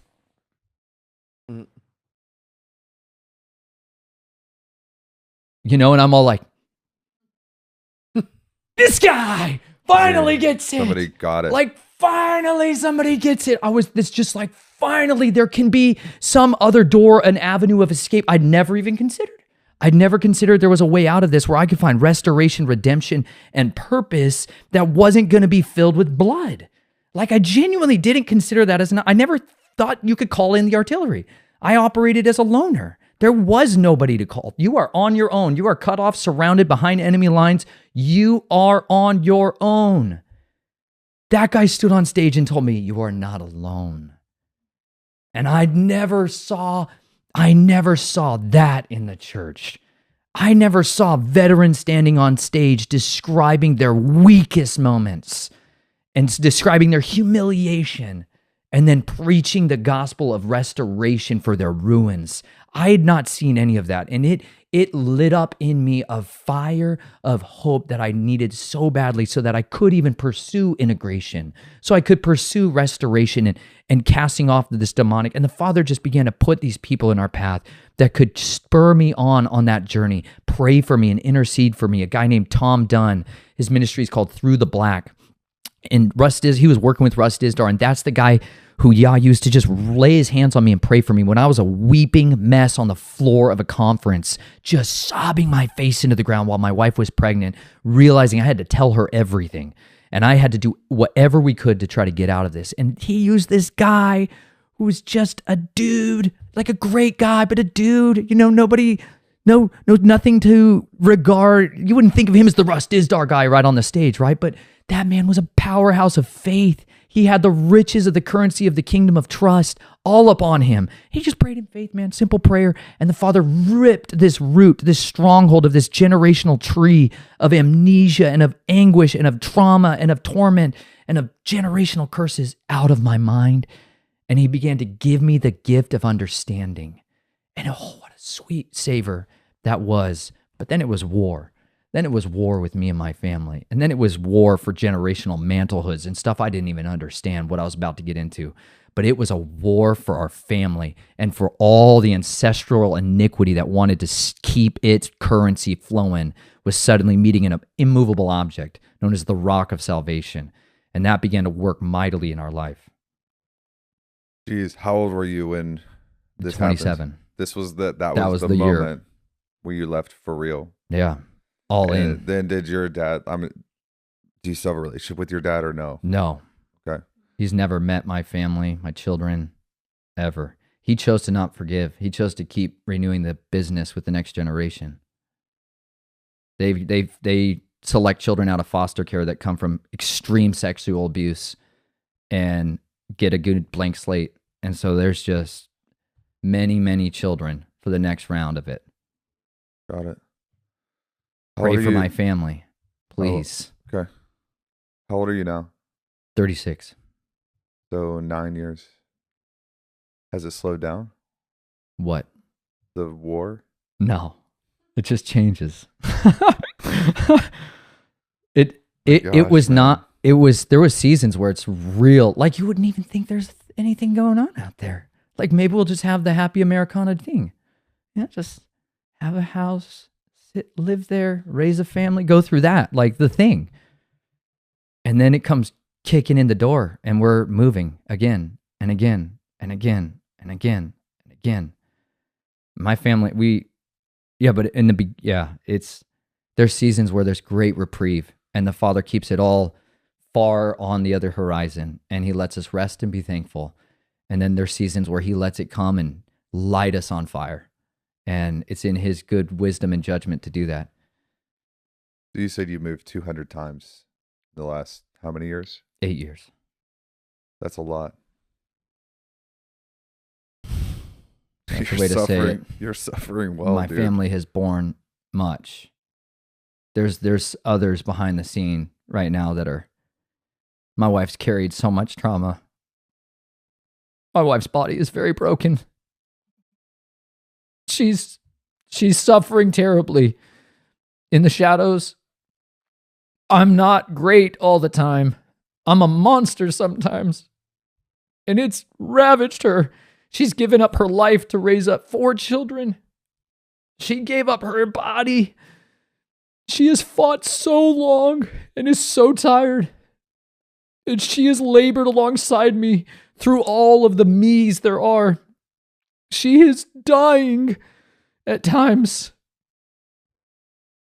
And I'm the cause of much of it. And the moves and the stress, like we just had people try to kill us last month right after a week of vacation on the beach at Passover, and then we're fighting for our lives again. And she's watching the hunter come out of me. She's watching me try to battle against going back and fighting a war and calling in soldiers to fight and protect. Like, that's this month. While people are watching this on YouTube for some kind of thing, this is our life. We live this. My children have been raised in this. They've seen this from their youth. That being said, my daughter, the first daughter he gave me, Naomi, is a warrior. She's so amazing at love. She's just like her mother, and she's ferocious like me. She's incredible. And they get faith in them that gives us the currency we need to keep going. My children could have cared less that people were trying to kill us last month. They thought it was epic that we're going from hotel to hotel and Airbnb and stuff. They think it's great. They have faith that I need. But there is a cost to this fight. There is a great cost to this war, and her body has been wrecked. We got severe mold toxicity from the RV that we were living in, traveling and moving all the time. It poisoned her horrifically, ravaged her body, and for 2.5 years, she has been fighting for her life to come out of it. Some seasons are good, others weren't. We had all those animals on the farm because I thought she was going to die a year ago. A year ago, May. I got her flock of geese that she always wanted so she could have that. So I could try to give her something, some of her dreams, try to make her dreams come true while we had her. We just try to give her the gifts that she deserves. She deserves the world.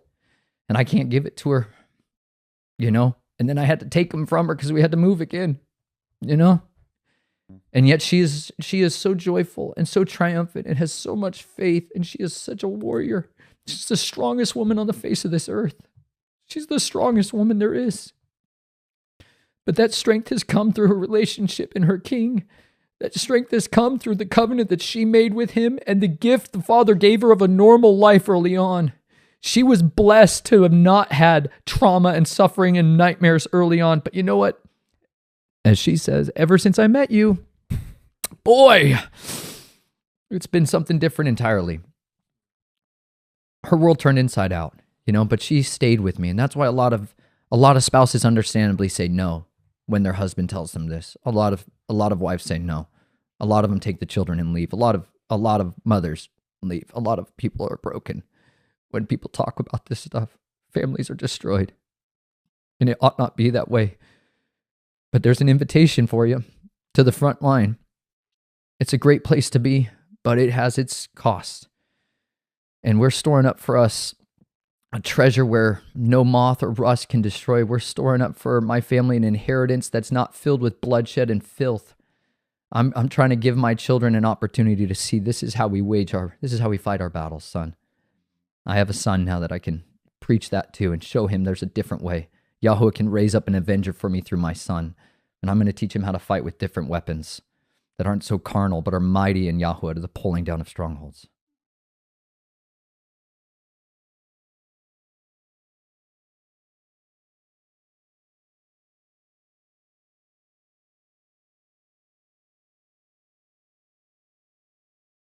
My thing that from there is like, you're moving so much, your family is obviously moving, and that's a lot. What is like, what's your purpose for life now? You had a purpose back then, but what's the purpose of your life now, day to day? What are you doing? Can you talk about it? I'd love to.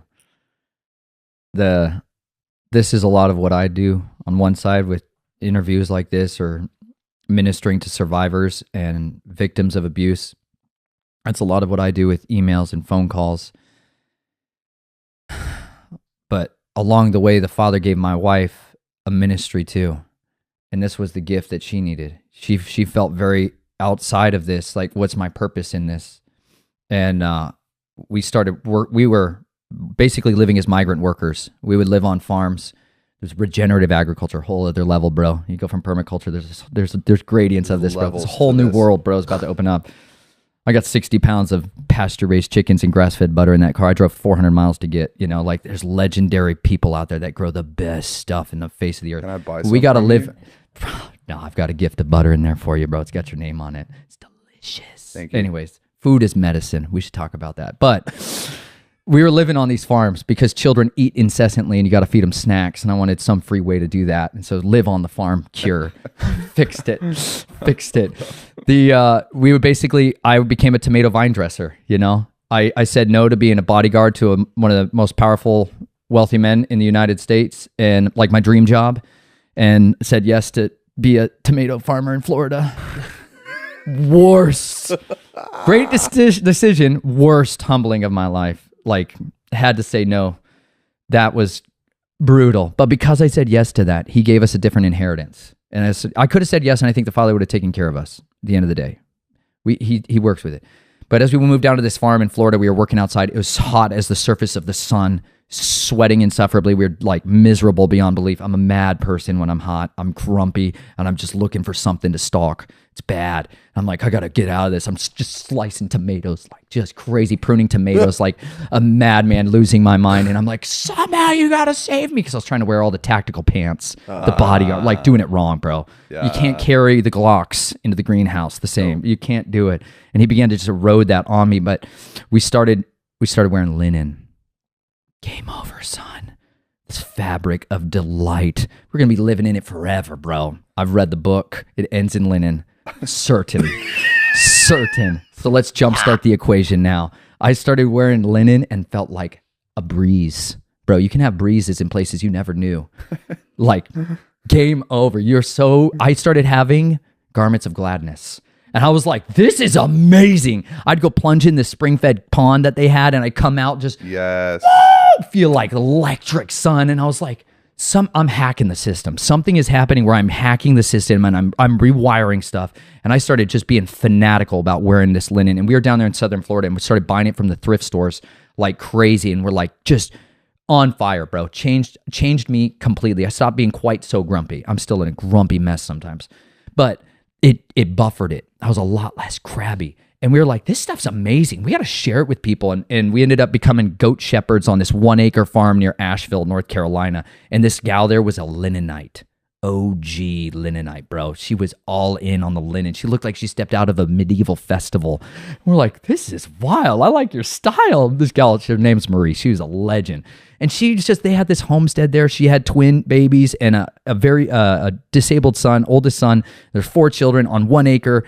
They took us in during COVID when nobody else would. We were literally driven out, and they took us in on this farm. Loose homestead is a better word. And I was literally the goat shepherd, bro. I was the goat shepherd. And she started telling us about linen. And I was like, I think this is like legendary. I think this is biblical level awesome. And I think this is like what we're supposed to do. And so Chelsea got so excited about it as well. And we started raiding Mitzrayim. We started plundering Egypt for all the linen and natural fibers, the wool, the silk, the hemp, the organic cotton. And we just fill up our RV with it, literally like floor to ceiling. And we started packaging this up, washing it, and sending it out to people all over the world who didn't have it. Wow. Because I became convinced that it literally is a way of helping your body to detoxify and heal itself. Linen bandages will mitigate inflammation by 40%. They'll decrease your felt pain after a surgery. There's studies all over the rest of the world all about this. That's why bandages used to be made of linens. People used to check themselves into a hospital to sleep on linen so they could try to recover more readily. It was this onslaught of revelation. Hey, this is helping me feel so much better, probably because it's helping me to heal, And I literally, as I would be sweating out there'd be yellow and black stains coming out of my skin. And I'm like, what is coming out of me?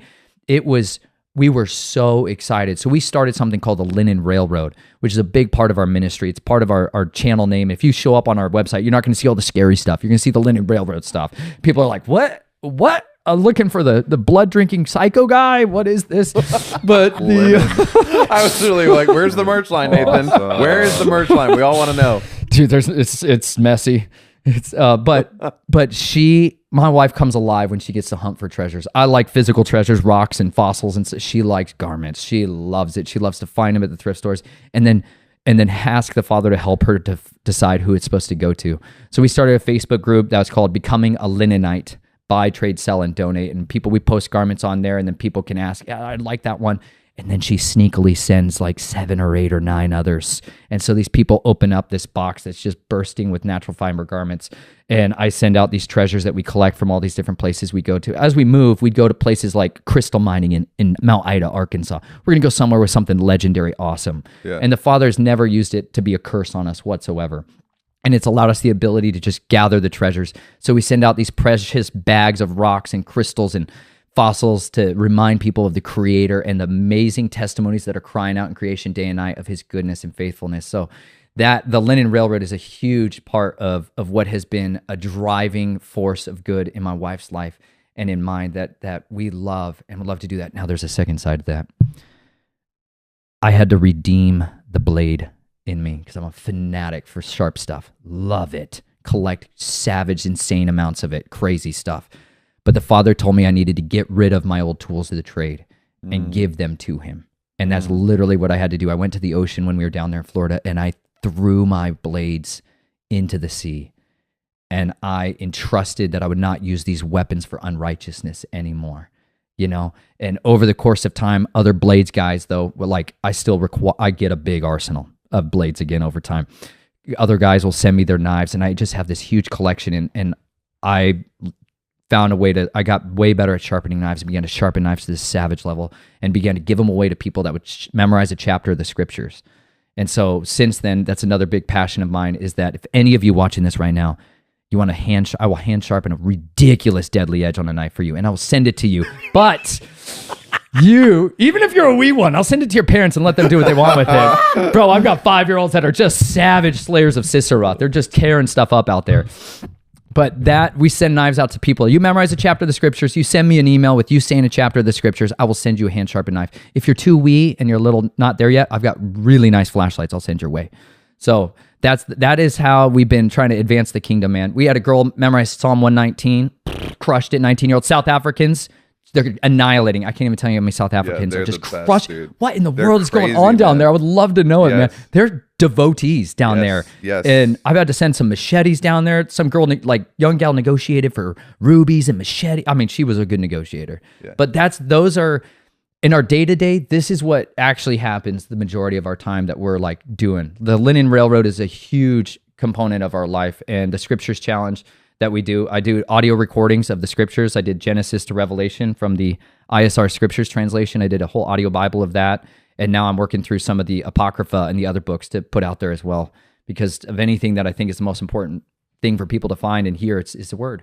Yeah. His Word is what brings deliverance at the end of the day. And I have a book or whatever, but I'd rather people hear the Word exponentially more so. And He's given me a gift of helping to bring things to life. And that's what I believe I was born for. I was not born to take life, but I was born to bring life to the Scriptures, to remind people of the covenant of the Most High. I love that. Last question, and then we'll end. For someone who's been through what you have been through and now being on the other side of it, but not through, like you put new meaning. So when you read Paul being like, I have finally run my race, like he's at the end and he's almost looking forward to being done, just suffering and trauma and being like in a system that has not brought him worldly peace, but he's had to get the peace that surpasses understanding because it's not going to make sense until we're on the other side. You personify that. You put new color around what Paul is feeling. And there are people, I think we all go through this from time to time, but some more than most, where it's just like, it's almost a relief that like one day they will be at the end. Like they're not even thinking about how do I get this problem to end. They're like, I'm so grateful that one day I get to die and go to heaven. That's real suffering. You've been through those moments and you're still going through your own healing journey. But this answer from you is more important than the answer from someone whose life has been really good. Like your words are more, they mean more. What I'm about to ask you, is God fully trustworthy? And why? Why do you trust Him?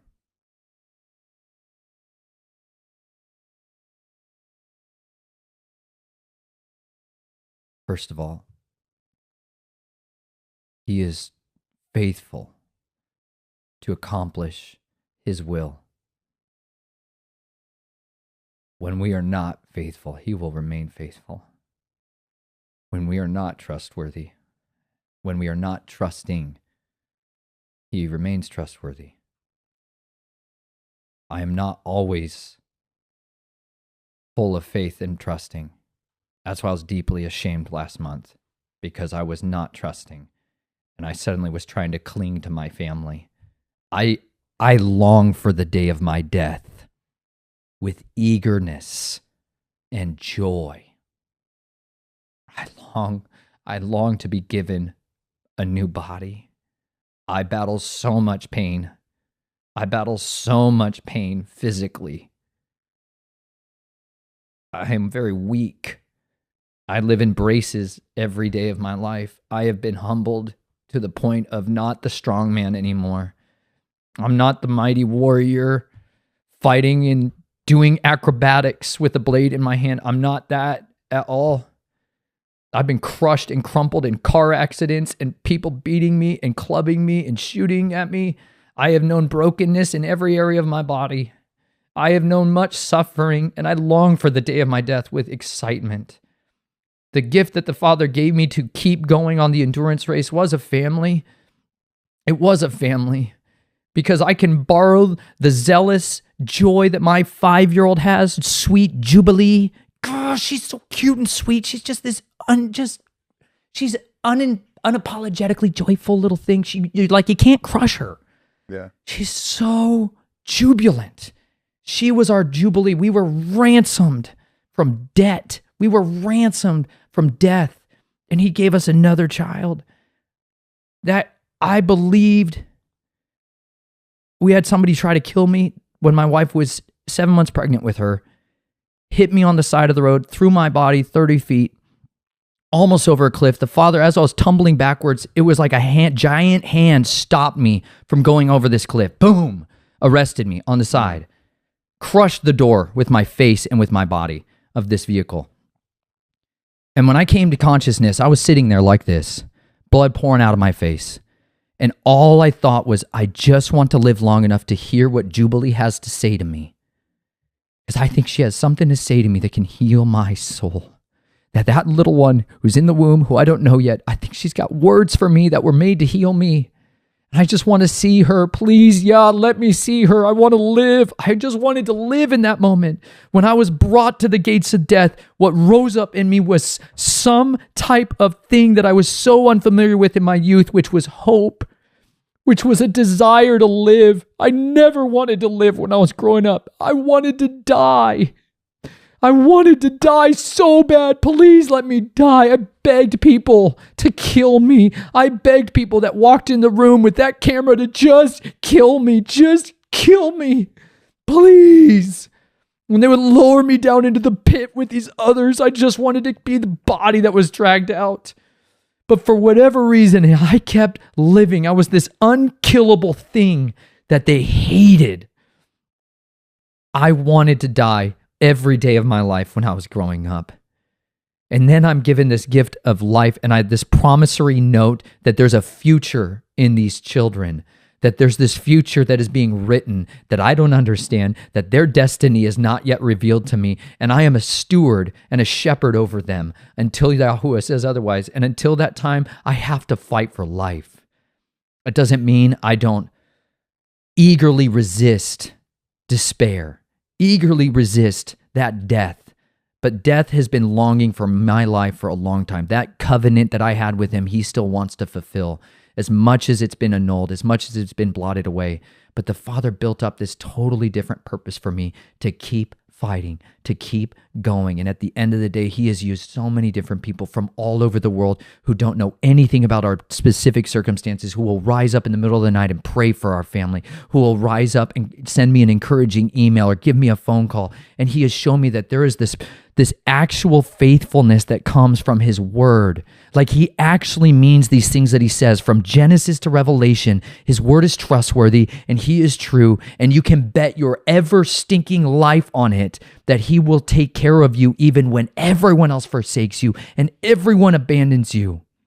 He will carry you to the very end. And you know what? He has given me the promise of resurrection. He has promised me incorruptible immortality, that I will be given a new body and I will be given my right mind back, fully renewed and integrated, restored. That's a promise that I know is true, because he said to me when I was wrestling with whether I go back to the family and sign on that line, he said to me, listen, unless you're willing to forsake your mother, your father, your friends, your farms, your fields, your inheritances, for my name's sake, listen, if you do that, I will give it back to you in this life, and even more so in the age to come. And you know what? My children have been raised with totally different grandmas and grandpas and aunts and uncles and cousins. And there's family that they have that is exponentially more authentic without an ulterior motive. I have been able to feast in fields that are so splendid that were like they were dipped out of the heavens. I have been able to richly see with my own eyes the treasures of the earth. I've got to swim in the fountains of the deep. Like Job talked about. I was an 8-year-old reading that, and I was like, I want to swim in the fountains of the deep. He's all like, have you walked in the fountains of the deep, Job? And I'm like, I will. I'll go there, bro. Take me there. Take me there. I'm like, I started studying submarines since I was little. I'm like, I'm going to the fountains of the deep. I'm going to do it. I'm going to drink from the fountains of the deep. Like, I made all these pledges and vows when I was a little boy, sitting there reading the word, believing it with this childlike tenacity and excitement. And when I went from Genesis to Revelation as a 12-year-old and read it from beginning to end, I knew he was worth it. I knew he redeemed everything. And if he could do that through all of these savagely broken people all along the way, ruinous heaps of a mess of people all along, he could do it with me. If he could redeem anyone, if he could take Saul of Tarsus and cover his eyes with the scales of the dragon, and then he appointed his prophet, he raised up a man and it's like, hey, I need you to go pray for him. And he's like, no, he's a murderer. He's going to kill me. He's going to kill me. No. And he's like, I have much to show him, that he will suffer much for my name. That's what he sent him to go tell him. It wasn't a good, exciting, awesome invitation. The enemy offers you ease immediately. The Father offers you suffering right now. It may be your whole life, but it'll be sweetly worth it. He redeemed suffering because it says our great high priest, YAHSHUAH, learned obedience from what he suffered. He learned to be obedient because of his sufferings. Righteous parents let their children suffer so that they can learn obedience. That's what he's been teaching me. And you know what? I rejoice in him. And I implore you guys, put your faith in him. Test his word. I have found it to be true. And I assure you of this, it will be here forever.